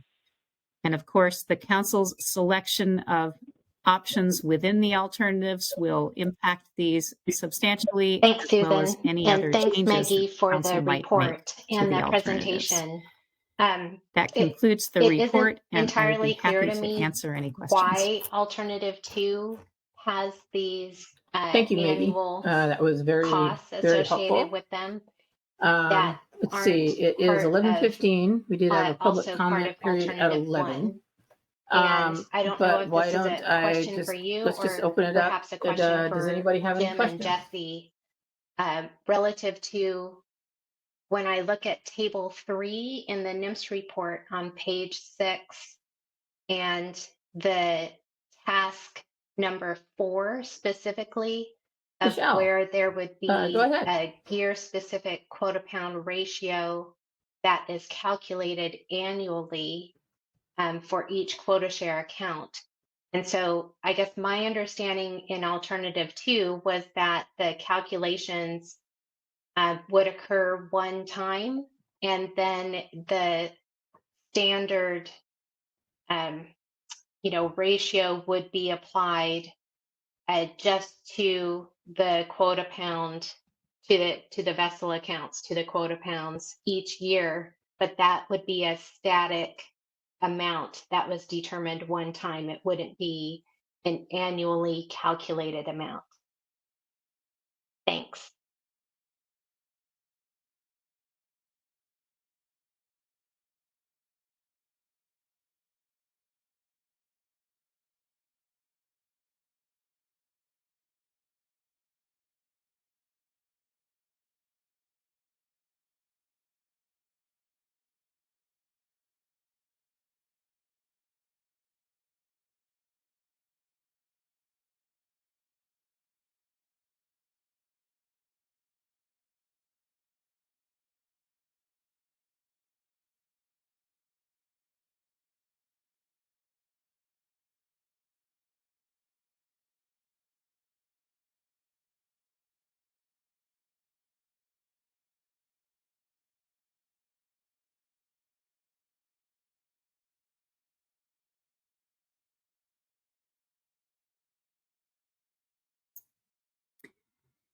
Thanks, Michelle. This is Maggie. I'll start at least with why the NIMS report presents it this way, and then maybe if Jim or Jesse has anything to add, they can follow up.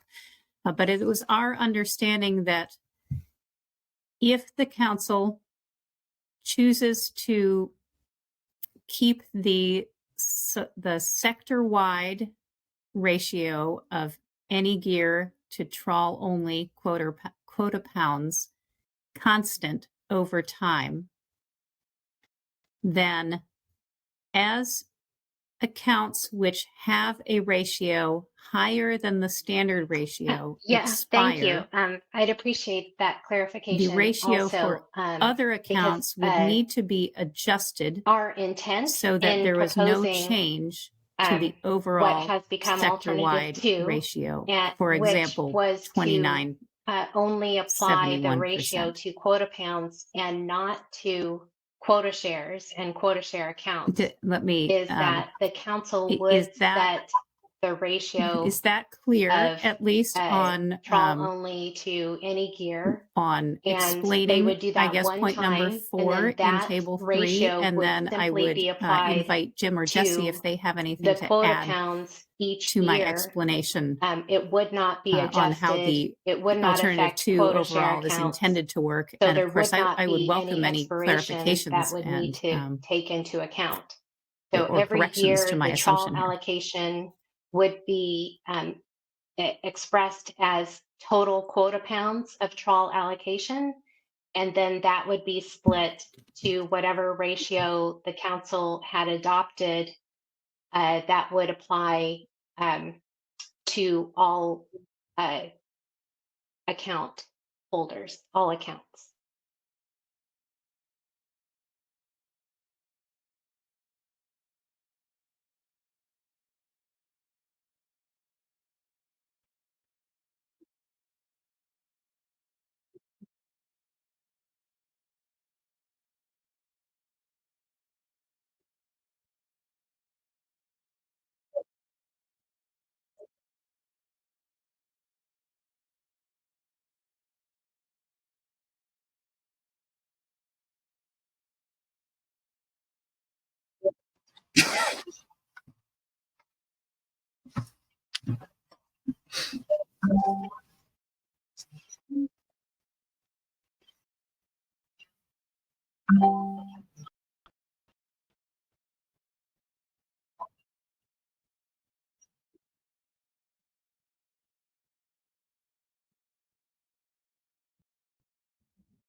Yes, So that's if I correct. may just So clarify, we were Michelle, it trying sounds like what to your only proposal focus on quota was, pounds it's like alternative and two, to but it treat does not include everyone the same, special and accounts to that gear switching not participants have, not these folks with the adjust history quota that have shares higher amounts of end or of year quota share quota share. accounts in any The manner. proposal that you were advocating, were putting forward, would have just had the same amount go, the same split go to every quota share account. And if that's correct, then I think what you described would be correct there. If that was if that was how alternative 2 is specified, which isn't what it is right now, but was that kind of what you guys were proposing originally? Was just that it's every quota share account gets exactly the same percent split, no consideration of extra amounts for historic participation.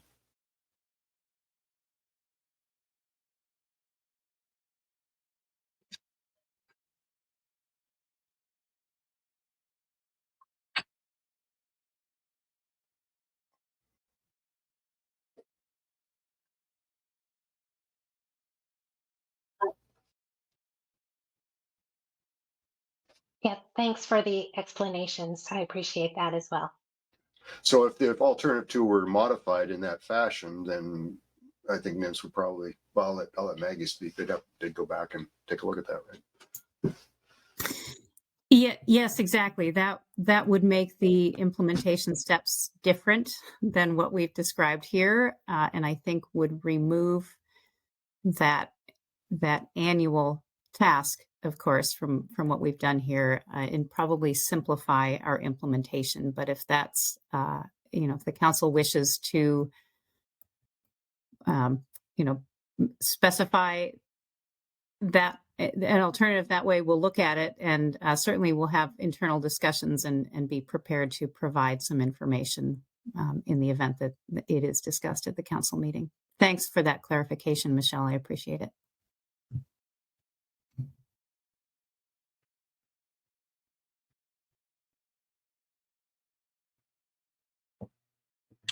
Great, thank you. Jeff Lackey, you have a question. Yes, if alternatives 3 or 4 didn't have the 10,000 pound feature and went with a lower number of permits, would it be potentially more in line with number 1? And if we had to phase out a gear switch and actually be the maybe lowest cost long-term alternative?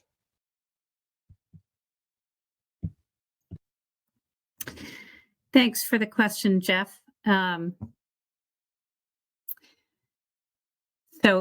if there were no gear switching allowed for vessels fishing with with a non-endorsed permit. And I'm trying to repeat your question back to make sure I followed it all. The other part I got was, and there was a phase out of gear switching. Did I miss something in there? Yeah, if let's say you go with sub options 3 and 3, and you have 6 or 4 vessels, you don't have the 10,000 pound exception. Would the cost of alternative 3 or 4 be in line with 1 or maybe even below it? And if you have a phase out, then 3 or 4 could potentially be the lowest cost long-term alternative. Is that potentially true? That's potentially true. That would certainly, I think, reduce the cost and complexity of alternatives 3 and 4 to some degree. And I can talk with our permits and monitoring and scientific data management folks and see if we think at that point it would be, or in that case it would be comparable to alternative 1 or potentially less. At this point, I'll just say it would reduce the complexity from where it is now. Thank you.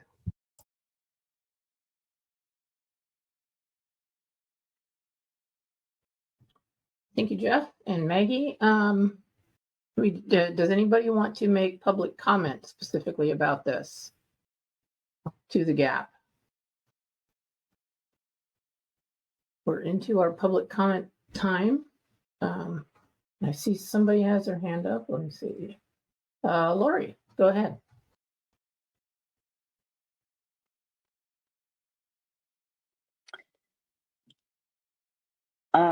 Thank you. Susan, I assume you're moving on to a different agenda item after public comment, and the gap discussion is on this issue will occur at the meeting next week. Yes, I was hoping to have some gap discussion today, but we do have halibut, a couple other agenda items we need to get to today too. So yes. Okay. Okay, well then I'll make a few comments because unfortunately I am not going to be able to attend the GAP meeting in person. So I have a couple of initial comments. I mean, this stuff's super complicated and there's a lot to unpack. And it would probably benefit me to watch Jim and Jesse's presentation about 5 more times. But just initially, I hope the GAP has a really robust discussion about this topic and really focuses on, where we are now relative to 5 years ago when we started this process, or I'm sorry, 7 years ago, and 3 years ago, and where we are now. I have some concerns about obviously the complexity of the alternatives and the way the analysis is presented. And I appreciate the amount of work that's been done. I mean, it's just an unbelievable amount of work. There's a lot of thought that went into it. There's a lot of data and information. But one of my first major concerns is that the analysis it approaches and evaluates the 29% maximum established by the council almost like a target. And there's a lot of there's a lot of analysis relative to the performance of the alternatives relative to a 29% maximum, which I think is really, it should be evaluated as, something that isn't a goal. And maybe this is just a nuance in terms of how the alternatives and the analysis are presented, but it's something that should really be evaluated as not to be exceeded, but not something to be attained. A maximum isn't a target, and I feel like the analysis evaluates it like a target. I also have some concerns about the scenarios and the assumptions that form the basis of the short-term analysis. We talked a little bit about the scenarios earlier, but the scenarios that assume gear switching is not constraining trawlers are very confusing to me. Because I mean, I think that one of the fundamental underlying assumptions of all of the action alternatives is that gear switching is somehow constraining or affecting trawl attainment, or else you wouldn't be taking an action alternative. And maybe it's not like that cut and dry, but I view a fundamental underlying assumption that, an action alternative is being taken because gear switching is having an effect on trawl attainment. So I think that those scenarios complicate and confuse the analysis. Beyond that, I'll just let the GAP know that, we, the shoreside processors at this time are sort of supporting, gathering around alternative 3 with sub options 3 and 3. In general, I prefer the options the alternatives that don't alter the structure of the ownership program or take anything away from anyone, and that they own under the rationalization program. And my understanding is that's alternatives 3 and 4, and alternative 3 seems like it's simpler, so that's really kind of where we're focused.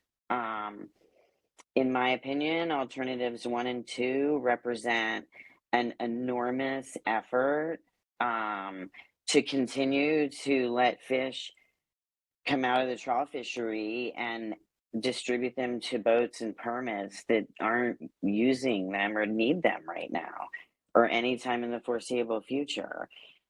So we support the simplest alternative that doesn't change ownership, doesn't take anything away from who owns it, and keeps trawl allocated sablefish in the trawl sector. That's all we want. We want the simplest and most direct way to make us keep our fish, make us keep the fish that we got allocated to the trawl sector. So I hope that the GAP and the council can kind of just focus on that. How can we ensure that the trawl fishery gets to keep their fish? And I think we can get there in a much simpler manner than some of these alternatives are trying to make it.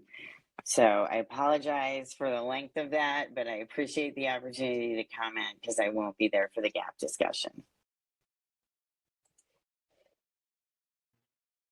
Thank you, Lori. Appreciate that. Along those lines, I do have a question for Jim and Jesse. 2 things. One, is there a way to make these, and let's see, that's not right. If we come up with a way to make one or more of these alternatives more simple, or we come up with a different alternative that is much more simple that we can all agree on, or at least suggest, can we put that into the process now? And how will that slow down, or will it slow down the process? That's one question. Second question is, I just wanted to note that Brad Pettinger had a question in the chat and Jim Seeger just answered it in the chat. So forget my second question.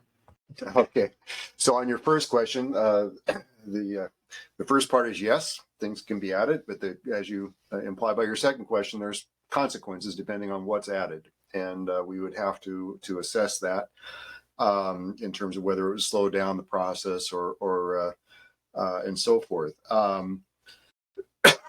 Excuse me.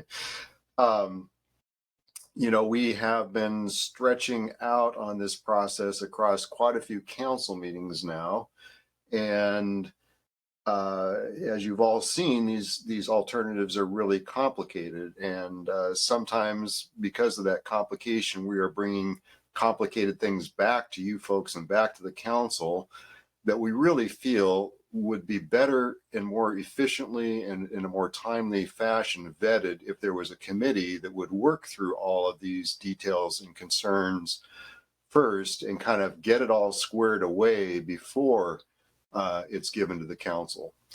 So that would be one of the primary things we would be looking at with any kind of a new alternative, or even variations that kind of started moving things around within, is and we would be asking the council to consider that.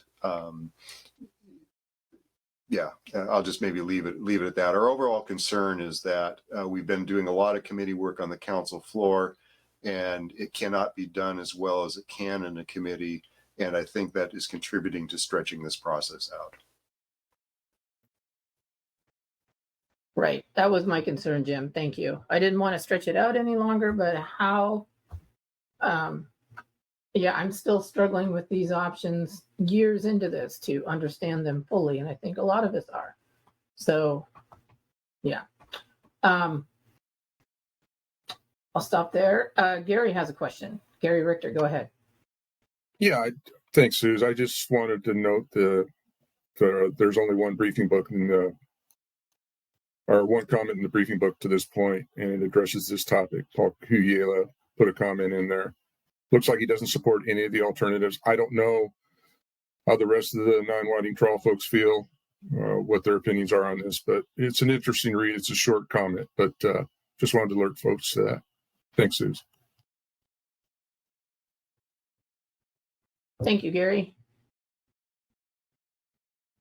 Okay, we are now at 11:34, but this has been a good discussion. I do want to move on to halibut. We have Robin Elke here. But Robin, if we do have a couple other people with comments or questions, and then we take a 5-minute break, will that, are you available in about 15 minutes? No problem. I can be ready whenever you are. Okay, thank you very much. Okay, so any other comments from the public or the GAP? Comments or questions? Hey, Susan. Oh, go ahead. I was just going to say, I know we threw a lot at y'all today, and there's a lot in the briefing book. And some of you guys have already done this, but please, like reach out to us and, send us emails or like call us or what have you. Like if you have questions on the analysis or just questions about like if you're thinking about alternatives and what does this maybe look like just reach out to us, because hopefully that can help kind of make things go a little bit smoother when we get to Garden Grove next week. That makes sense. Thank you, Jesse. Gary? Yeah, I was just going to ask if we're going to get a lunch break. I didn't see one in our agenda. Yes, we'll take a lunch break after halibut, but I did want to take a brief break in case anybody needed more coffee or other things, like a 5-minute break. But I did want to continue the discussion here if we had more to say. Okay, I just wanted to make sure we had a lunch break in there. Yeah, definitely get a lunch. Okay, thanks. Yep. Anybody else? Aha, we have a taker. John Corbin. Welcome, John. Hi, Susan. It's been a long time. Yeah. So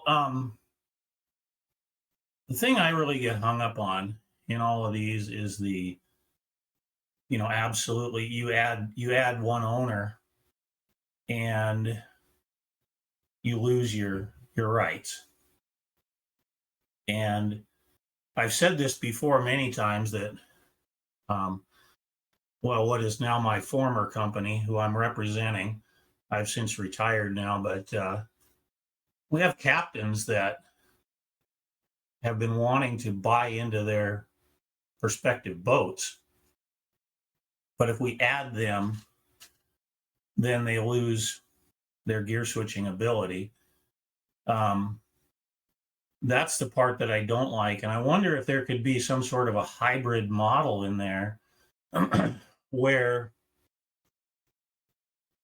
if the existing ownership is not changing, but they're adding a captain, and that it be required that captain be on board during these operations. I guess what I'd like to do is see if everybody could kind of think outside the box a little bit and see if there's another way of doing this. we have, you know, the graying of the fleet, and I'm, like I said, I'm a prime one of those right now. I've grayed myself out of the fleet here, but we've got young people that are trying to move up and get into this business, but you know, the door is just going to slam right on them. So it takes away any incentive of people trying to move up. And I just wonder if there's any, you know, I just like to hear people think outside the box on this and see if there's any other way other than, you know, yes or no on this issue.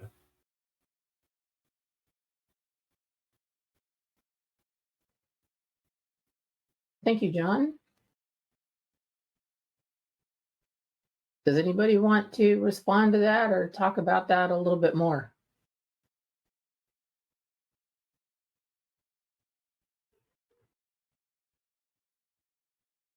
I see Heather Mann has her hand up, and so does Jeff Lackey. Heather, is your comment in response to John?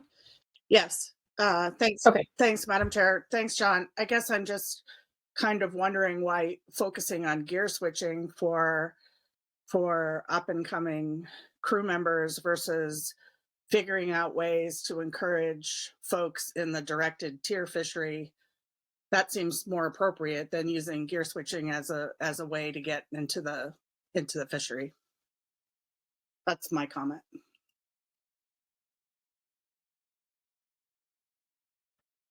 Thank you, Heather. Let's go to Jeff. Jeff, was your question in response to that too?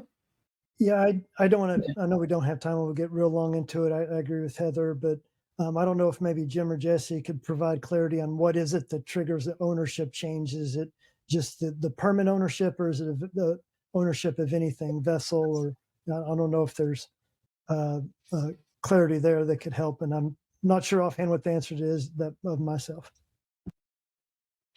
Yeah, it depends on the alternative and the provisions that are being considered. So, for example, under Alternative 2, the quota share accounts that have, for example, 100% of the quota pounds would be issued as any gear. You could people could leave the ownership groups, but if the idea is for those accounts to expire over time, so you don't want to allow the addition of new owners to the group, because then somebody could just kind of swap owners in and out and the accounts would never expire. So that's with respect to Alternative 2. And there's similar provisions in other alternatives, for example, Alternatives 3 and 4, where the permits are, if the option is selected where the permits expire over time, then there's kind of a couple, if the name of the permit never, well, anyway, the idea is that if you add a new owner to the permit, that would cause the expiration, but if you subtract an owner, it would not. So if somebody died, if two people got mad at each other, one person left, that would cause the expiration of the permit. But if you brought a new owner in, that would cause the expiration of the permit. So there's a number of different places in the alternatives where it shows up, but that's the basic idea of it behind it.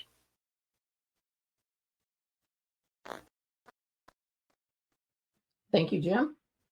Lori, followed by Bob Alverson. Yeah, thank you. And my question is just back to John with respect to his comments, and it's just sort of echoing what Heather said, but it's more of a question, and I just wanted to know if John could clarify his comments about, young people trying to move up into the business, but the doors getting slammed on them. I mean, John, do you feel like there's not enough opportunity for young people in a fixed gear only business, in the fixed gear only fishery? Sue, can I dive in here? Yes, John, go ahead. I had trouble reaching my unmute button. Go ahead. Yeah, and I'll respond to Heather at the same time here. I think this way with any fishery. It isn't just about gear switching in the trawl fishery. But when you get into this IFQ fishery and owning fish and things like that, it's an expensive business to get into, and these guys they don't have the money to, as you see in a lot of these cases, guys are just buying a boat, leasing a permit, leasing fish, and all their money's going out the door. And when you've got an existing business and somebody would like to, become a partner in it, it's just that much easier, because they just can't afford to just buy into a business like this. So, all I was asking on this is that maybe you make it, that the captain has to be the only operator, that you're not just buying another armchair captain or something like that. Certainly a guy could, probably the cheapest fishery to get into right now is tuna.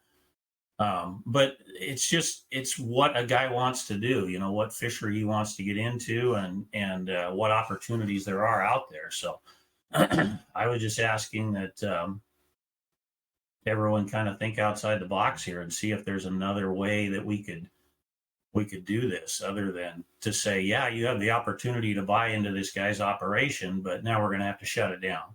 So that's all I had.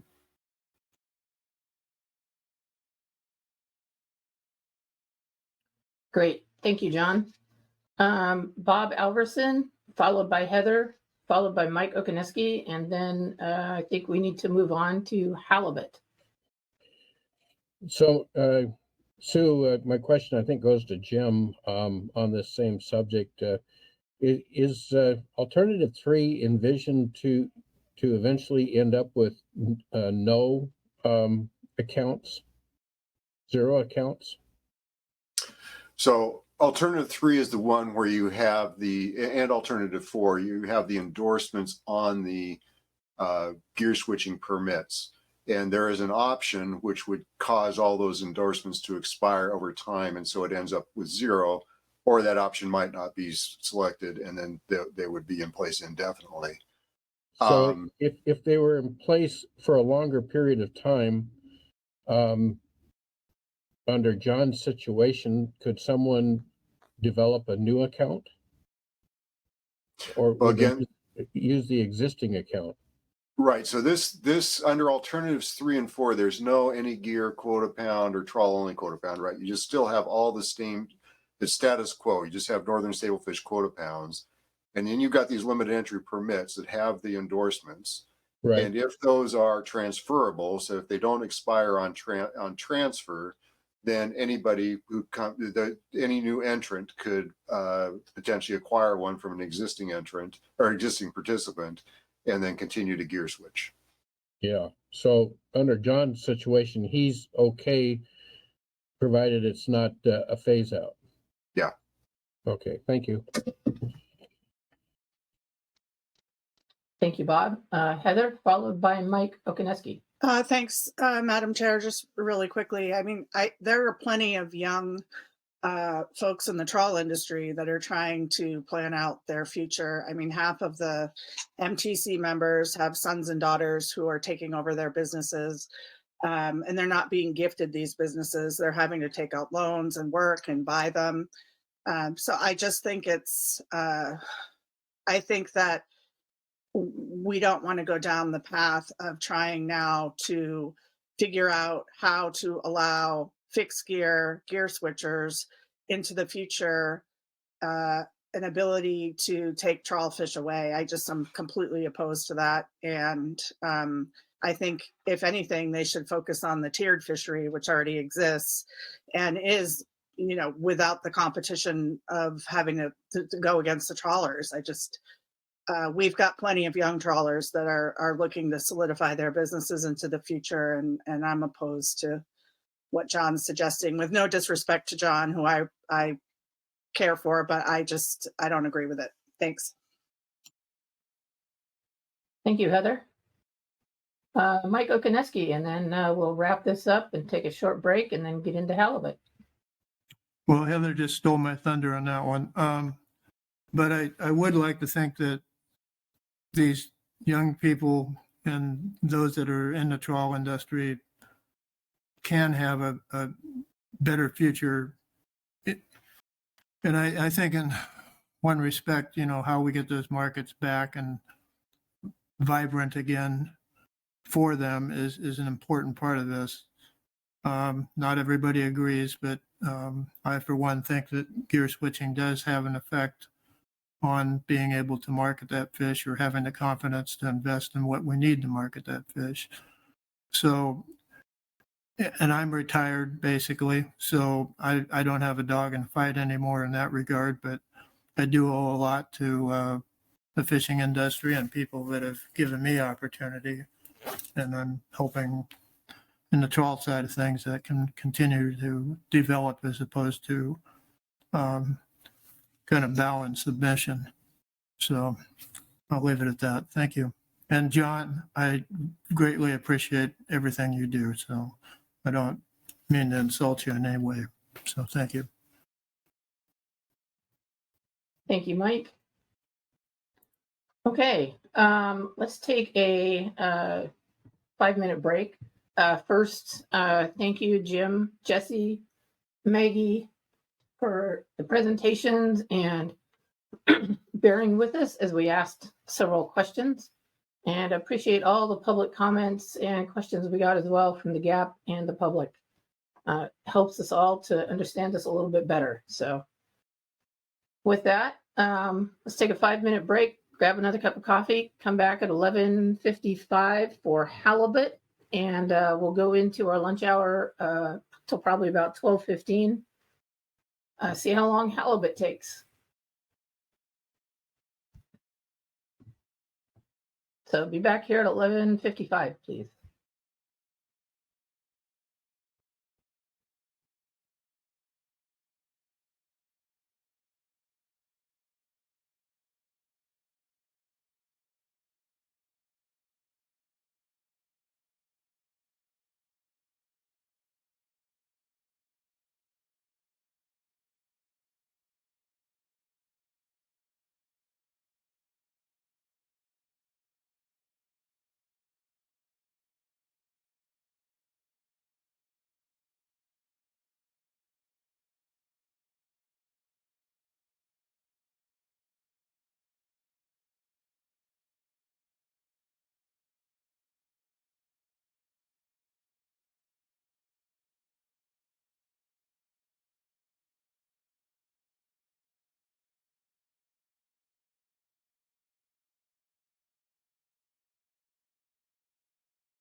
Okay, it's 11:55, and I hope you all got a short break, at least to keep us going through halibut until we break for lunch. So Robin Elke is here to go through Pacific Halibut, the 2023 catch sharing plan, and the 2023 commercial directed fishery. So Robin, I will turn it over to you. Hi, it's almost afternoon, but hello everyone. Thanks for having me. So we're getting ready for the November council meeting, and on that agenda we have 2 halibut items. Both of them are fairly standard for November. So back in September, we had 2 proposals relative to halibut. The first was changes to the catch sharing plan for 2023. That typically has to do with the sport fisheries. And then we also had a agenda item that asked for changes to the directed commercial fishery for 2023.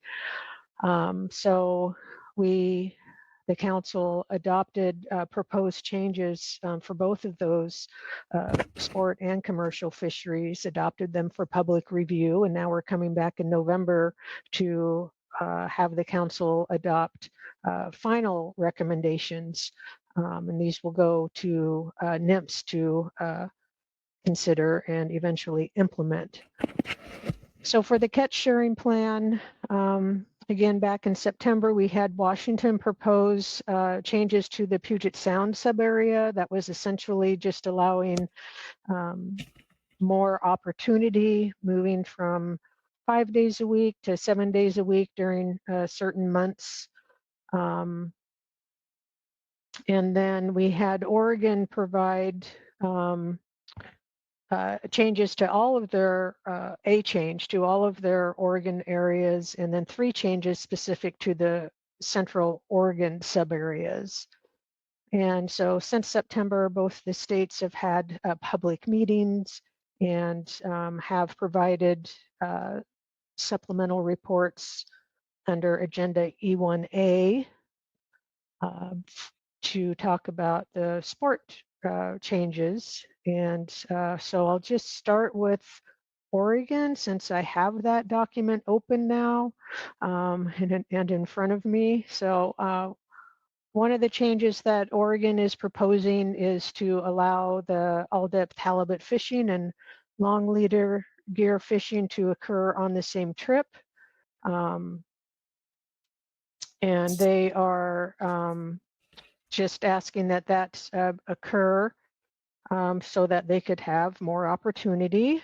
And then for the Central Oregon subarea, they're proposing a change to the daily bag limit. And I'm scrolling down here.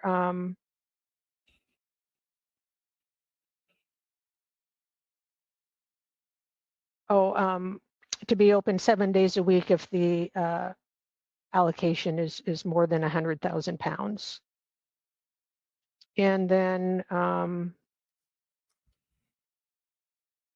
sorry, I know that there's one more and I had them written down, and I know you guys are going to laugh, but I swear my dog just ate my paper. It looks like the other Robin? one. Yeah. This is Lynn. I can help if you won't need it. Oh, thanks, Lynn. Yeah, one more I'm missing. Go ahead. It's the. Go ahead. It's the one to change the all depth fishery from that it could be 7 days a week, not just in May and July or May and June, but it could be in July and August as long as the recreational bottom fish fishery is also open to all depth. So again, it's just another thing to try to provide additional opportunities at high quota levels. Great, thank you for that. So I think with just like Lynn said, all of the proposals are essentially designed to provide more flexibility and essentially more opportunity for those recreational fisheries. So those are the changes proposed by Oregon, and I can move on to the Washington proposed changes if unless there's questions for the on the Oregon proposals. Thanks, Robin. Does anybody have any questions on the Oregon proposals? Hi, this is Steve. Can you hear me? Yep, go ahead, Steve. Just one question. There was a discussion about having increasing the daily bag limit on halibut during all depth halibut seasons to 2 fish. That wasn't discussed just now, so I'm wondering if that got lost or not. We're not asking for that. Thank you. Yep. Thanks, Steve. And I'm sure Lynn can confirm, but yes, that is one of the proposed changes that for the Central Oregon Coast subarea, if the allocation is 200 pounds or greater, the daily bag limit could change to 2 fish. Very good. Thank you. Yep. And sorry I didn't articulate things very well on my first introduction here to this halibut things. You can thank my dog Dusty for that interruption. No worries. I've had dogs like that too. So Oh I my get it. gosh. Okay, any other questions regarding Oregon before we move on to Washington? I'm not seeing any, Robin, so go ahead. Let's move Great. to Washington. Thank you. So the Washington proposals for the catch sharing plan are fairly simple. When they provided proposed changes in September, essentially they were just asking that the Puget Sound subarea be, they gave 2 options which could be combined, but just asking that the Puget Sound subarea be open 5 days a week, and in April and May and June, and then 7 days a week in August and September. And then they had a second proposal that had, I think it was 7 days a week in April and May and June, and 7 days a week in June and August and September. So when they came back in November and after they had their public meetings, their proposal for the Puget Sound subarea is to have the halibut fishing allowed 5 days a week in April and May, and then up to 7 days a week in June, August, and September. And that's kind of a combination of their 2 recommendations. And again, it just provides that additional opportunity as needed. Another thing that Washington is recommending, which wasn't necessarily proposed in September, but came out as a result of their public meetings, is to allow the coastal subareas to also be open up to 7 days a week during the August and September timeframe. And that would include the Columbia River, North Coast, South Coast subareas. And in their report, they provide proposed seasons and potential changes to the catch sharing plan as well. Oregon did as well.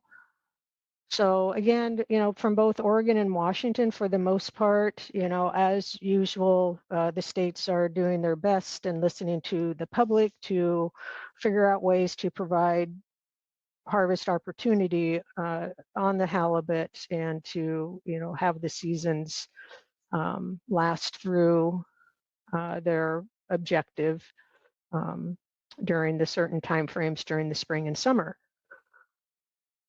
So that's my spiel on Oregon and Washington proposals for changes to the catch sharing plan. And I know that we obviously have Lynn here. She's already helped me out, but we also have Heather from WDFW and a few others. So if they want to chime in and make a little bit more clear my spiel or add anything, I would invite them to do so.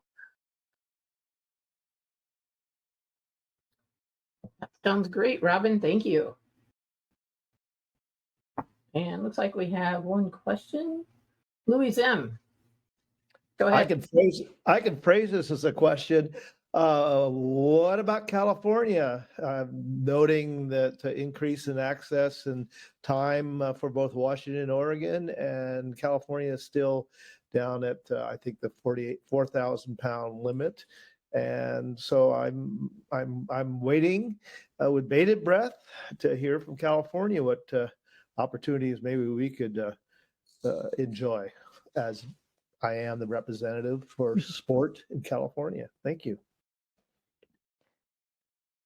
Louis, this is Robin, and I'll just start by saying both in September and November, at least for the advanced briefing book, California typically does not provide statements. I think they'll provide a statement in November for sure, and perhaps you'll see that in the supplemental briefing book where they'll recap the season that they have. But as far as if there's California staff that wants to address that, they would know better than I. Thank you, Robin. As you know, the GAP has always shown a little bit of frustration about the late appearance of California statements.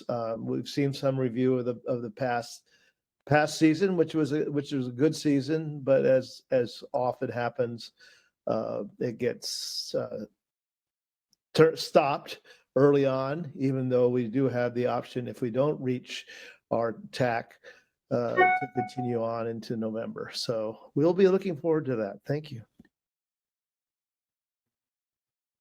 Thank you, Louis. Lynn, did you have a comment in response to Louis' question, or?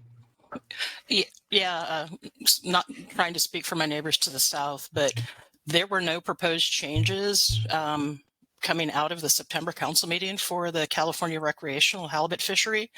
Nothing was forwarded by the council for further consideration and public review, either by CDFW report or anybody else. So at this point, process-wise, I don't think there's going to be any new changes that can come forward for potential implementation in 2023.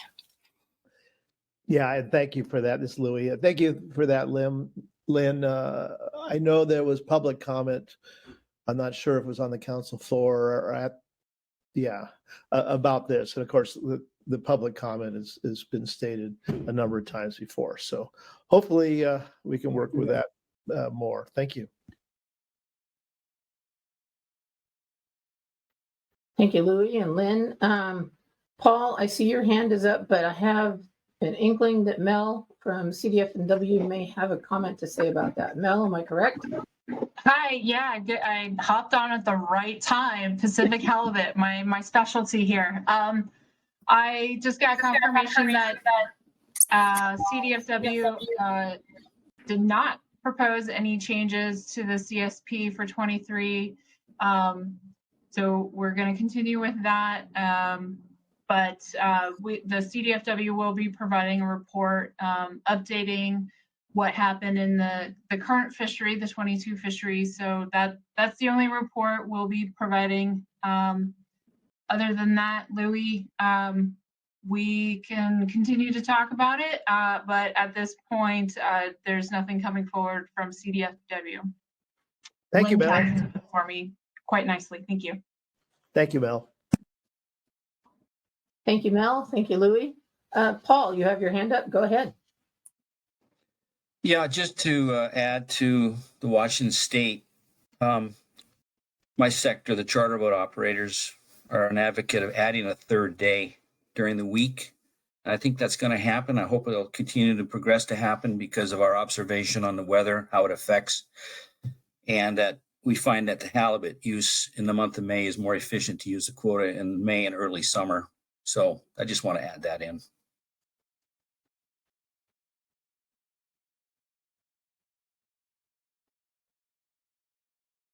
Wonderful. Thank you, Paul. Okay, do we have any other questions for Robin before we move into the commercial directed fishery?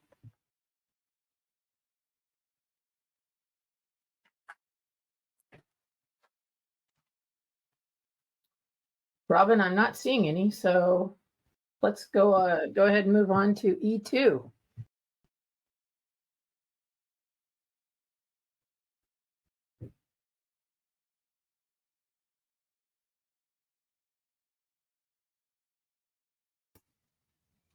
Not hearing you, Robin.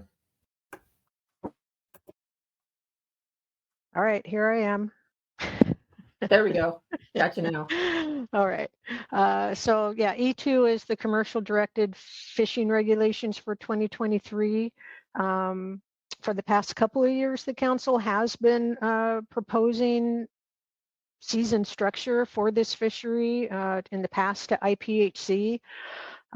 This year, the recommendation for a season will go to NIMS as the transfer management process is near complete. That really shouldn't necessarily change anything as far as the season structure goes, but back in September, the council adopted for public review a season structure that was basically status quo, which would be 3-day openings from 8 a.m. on the 4th Tuesday in June and continue until 6 p.m. on the 3rd day of that week, and then continue to have those 3-day openings every other week until the allocation is obtained.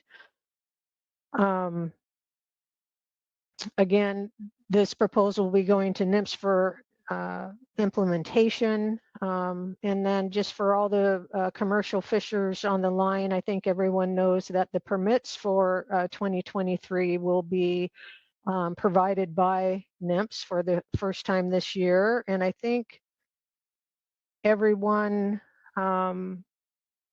is understanding that the deadlines for those applications for permits, I think, are a little bit sooner than normal. So NIMS promised to get the word out sooner than later to everyone involved on how and when to apply for those applications. So keep that in mind. And, you know, I guess the other thing for this fishery as we look towards 2023 is NIMS is, like I said, planning on implementing the fishery. How they do that, I think, will be, like I said, similar to how IPHC was doing it, but NIMS has shared that they're not as nimble as IPHC, that some of the in-season processes may take a little bit of time. This will be their first year that they, you know, are managing that fishery. I think they said that they would set maybe 2 periods at a time when they first, you know, when with the initial season, that they would probably set 2 fishing periods. And then if there were more seasons that could occur, more fishing periods, a 3rd or 4th, that they would do so, but the vessel limits would be the same for all vessels after they had gone through whatever initial seasons they had set in the first place. So there will be some changes. And they also said that this 2-week time frame in between, once they've used up whatever fishing periods they set initially, you know, that 2 weeks might be a push for them. It might have to be 3 weeks or so to get their catch information in order. I do know they're working very closely with NIMS. I am hoping that it's going to go just fine and we're not going to see a lot of change, but I think everyone does know it's going to, you know, because it is first year for NIMS to be doing this, and, you know, how the data comes through and how well it's processed. Again, hopefully there won't be any issues, but, you know, just to be sure everyone keeps that on their radar. The other thing I'll note, well, I guess just for Area 2A halibut allocation just across the board, is we're just wrapping up I think it was the 4th year of a fixed allocation. And so as we are preparing for the interim and eventually the annual IPHC meetings, where they set those allocations for the upcoming year. I know that all of the 2A managers and stakeholders and certainly the tribes will be, having those discussions. I think everyone is well aware of that as well, but that covers my commercial directed fishery for E2. If there's any questions. Yeah, that sounds good, Robin. Thank you. And the gap has noted in the past that the 2 weeks, the every other week, the commercial fishery has been important. But I know things change as we adapt to new management. So if there's any way we could keep that going, that would be great. But I'm sure we'll have other comments as well. I see Bob Alberson has a question. Go ahead, Bob.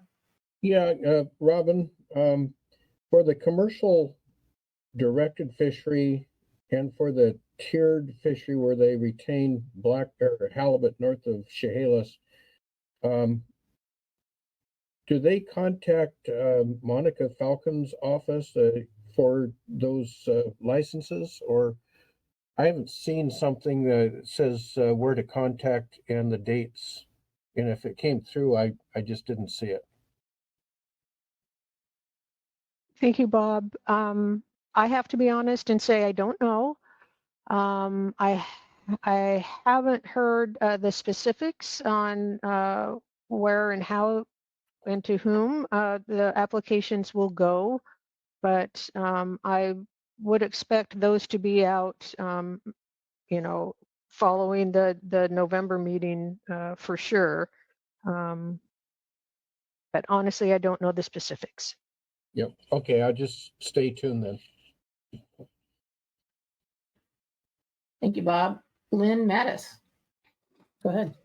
So I contacted Josh Lindsay as the halibut branch chief just about a week ago asking these same questions. And I believe Katie Davis may be on the line, who is now working with Josh on halibut. But Josh said the new webpage should be up sometime, he said next month. And Katie says she can't raise her hand or can't find it. But they're working on it. But I will defer, now that I see that Katie's trying to speak, I will defer to her since it's more her shop. But they are working on it. There's just nothing available just yet. Yeah, thank you, Lynn. I I'm not familiar with this platform. Anywho, yeah. So I mean, you summarized it accurately. We're working on it right now. I'm actually finalizing the final rule, so that hasn't actually published. But when it does, we will have the full rollout plan in place. We're working on having a web page that provides all of the information to everyone who is managed under this, as well as links to folks in the recreational sector as well. But we've set up an email account for the public to be able to contact us. We've also coordinated with the IPHC, and we're working on ensuring that there will be all of that information will be in a media release from them. It'll be on our I'm getting a little bit in the weeds here, but on our phone call-in line, we'll also send out an email to everyone on our listserv, letting them know how to get this information. It will be a web page that the commercial and the recreational charter permits will be issued through, and our permits folks are working on establishing that in an existing portal at this time, and we will have links on our webpage. And yeah, so we'll do our best to get that information out, but the timing is also an accurate estimate from Lynn. That would be probably mid-November, so following next week's meeting. And if anyone has any additional questions on that, my email address is katie.davis@noaa.gov. Feel free to reach out, and I'll do my best to get you the right answer. Great. Thank you, Katie. That is helpful, knowing that the website will be up pretty soon, and that all that information will be in one place. Do we have any other questions for Katie or Robin or Lynn? Or I did see Jeffrey Wilmarth raise his hand and then it went right back down. So maybe your question was answered, but if you still have one, feel free to speak up. Yeah, it's just kind of a cursory overview question. So we ran into like a sticking point with IPHC where some of the people who were doing the open access commercial fishery that wanted to do charter as well, we can only pick one or the other. Is that still going to be the case going into the new management?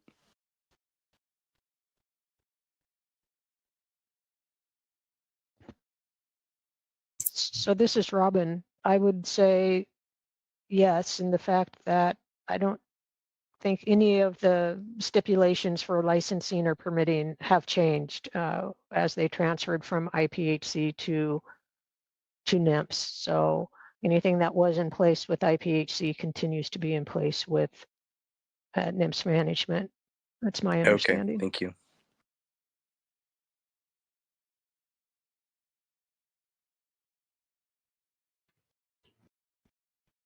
Thank you, Robin. Anybody else?